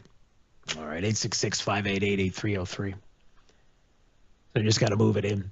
But yeah, people are just not having it. Listen, we'll have time to talk about it, as State Senator Jonathan Martin and others have mentioned. Look, after the fact, after this is done, this election, we'll be able to talk about all kinds of things with regard to Amendment 3 and Amendment 4. The legislative session will certainly be there to talk about and have the discussion. And where we're going to go, I don't know. We'll see. But there's no doubt that there are people who, unfortunately, want to get to a place here where they want their will to be done, and your voice, your vote to be put aside. All right, what else do we have going on here at Florida's Voice? 866-588-8303. As we see a bunch of calls coming in, so we're going to get to those calls in just a second, I hope. Just waiting for them to move over. What else do we have? Some of the other stories that we continue to watch here at Florida's Voice. And there you go. That's it. All right, so if you are somebody who has been looking at, watching certain states, trying to see what's been going on in certain states, you definitely are curious as to where people stand when it comes to your money, your tax dollars. We know how we're good stewards of tax dollars here in the state of Florida. We do pretty well, you know. when people are saying, oh, the tax money we can bring in from Amendment 3 and the recreational use of marijuana. Well, the funny part about it is we got a surplus. We're good. So do we don't, as other states might. And then you bring the money in, it's like, we got to spend it. No, you don't. Here's a call right now. All right, let's get this one in. Sorry, I was wondering who this is. All right, let's see. Is this Mike? Is that who this is? It is Drewski. Hey, buddy, we miss you. How you doing? Well, I'm here. Mike's on Marco Island in Southwest Florida. What's on your mind, Mike?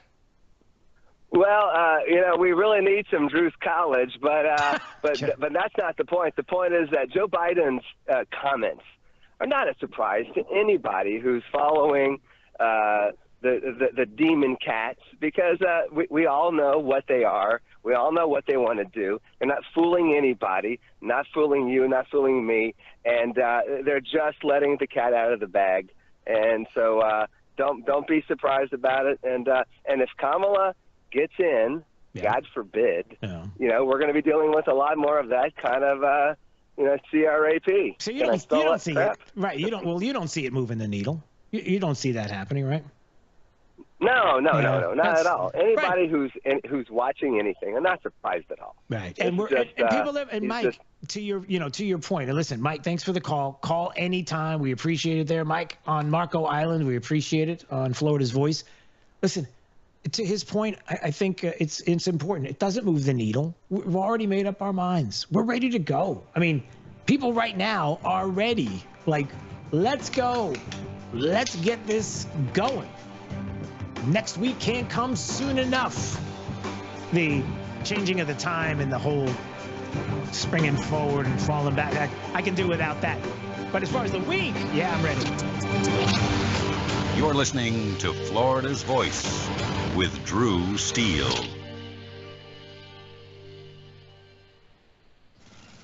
Babes, what are you doing? What? I'm just mowing the lawn. No, it's blazing hot and dry out here. Don't you remember? Smokey Bear says. Avoid using power equipment when it's windy or dry. Where'd you learn this? Oh, it's on SmokeyBear.com with many other wildfire prevention tips. Right. Thanks, Honey Bear. Because remember, only you can prevent wildfires. Brought to you by the USDA Forest Service, your state forester, and the Ad Council. All right, son. Time to put out this campfire. Dad, we learned about this in school. Oh, did you now? Okay. What's first? Smokey Bear said to. First drown it with a bucket of water, then stir it with a shovel. Wow, you sound just like him. Then he said. If it's still warm, then do it again. Where can I learn all this? It's all on SmokeyBear.com with other wildfire prevention tips, because only you can prevent wildfires. Brought to you by the USDA Forest Service, your state forester, and the Ad Council. Are you prepared for an emergency or disaster? Because it's not a matter of if, but when. Don't find yourself saying, I'll trust water bottles and a flashlight to save the day, but I'll be proved wrong. With a tornado approaching, I'll realize that I like a wheelchair-accessible shelter. When the floodwaters rise, I'll be up in the attic with 20 cans of beans. It's a recipe for disaster. Let's prepare so we all have a better story to tell. Get started at ready.gov/older adults. Brought to you by FEMA and the Ad Council. Are you prepared for an emergency or disaster? Because it's not a matter of if, but when. Don't find yourself saying, when the storm rolls in, my time to find a pet-friendly evacuation center will have run out. The scorching heat wave will leave me powerless to cool my insulin. I'll face a hurricane without meds. Now that's a tough pill to swallow. Let's prepare so we all have a better story to tell. Get started at ready.gov/older adults. Brought to you by FEMA and the Ad Council. Hi, I'm Ryan Blaney, a third-generation race car driver. And we dedicate a lot of our time to going as fast as possible. My grandpa Lou is the reason why my dad and I started racing, and I'm really proud to follow in his tracks. But when my grandpa was diagnosed with Alzheimer's, it was a very unexpected bump in the road for us. I've learned a lot on this journey with my grandpa Lou, and the memories of my grandpa will always be with me. And in our family, we're used to getting involved, and I encourage you to do the same, especially when it comes to caring for your loved ones. When I think about Alzheimer's and the impact it had on my family, I recognize that losing a race isn't such a bad day after all. It's important to notice if older family members are acting differently, experiencing problems with their memory, or having trouble with routine tasks. Talking about Alzheimer's can be really tough, but if you notice something, have a conversation with your loved one. Encourage them to see a doctor or offer to go with them. Early detection of Alzheimer's can give your family time to explore support services, make a plan for the future, and access available treatments. If you or your family are noticing changes, it could be Alzheimer's. Talk about seeing a doctor together. We're with Bridget, whose husband won't be home for months, and whose daughter is due any day. We're with Mike, who's leaving home to protect his family and yours. We're with all service members and their families who need community, connection, and maybe a bit of magic. Are you with them? Learn more at uso.org today. We're with Liam after his 4th military move, when being new is starting to get old. We're with Tara during the holidays, when she misses home the most. We're with all service members and their families who need connection, comfort, and a home away from home. Are you with them? Learn more at uso.org today. Now, back to Florida's Voice with Drew Steele. All right, anytime you want to call, 866-588-8303. Hey, put that number in your phone and just commit it to memory, or just put it in the memory section of your phone, however you want to say it. And you can call anytime you want, live, 3 to 6 p.m., flvoicenews.com. Florida's Voice is the website if you want to go there. Click on my face if you want to watch, maybe YouTube, Rumble, or X, and drewsteele.com, the website. Steele has 3 E's. You can go there anytime you want to listen 24/7. Hey, I want to skim some of the headlines right now and check some of what's popping here. Kamala Harris is this a rally that's just, I guess it was going on a little while ago, and let's see, how's it going at the rally there? As your president, I pledge to seek common ground and common sense solutions to the challenges you face. Kamala Harris is being heckled at her rally. Right now, I am speaking. Let me say something. Oh boy. We are 6 days out of an election. And she's getting heckled.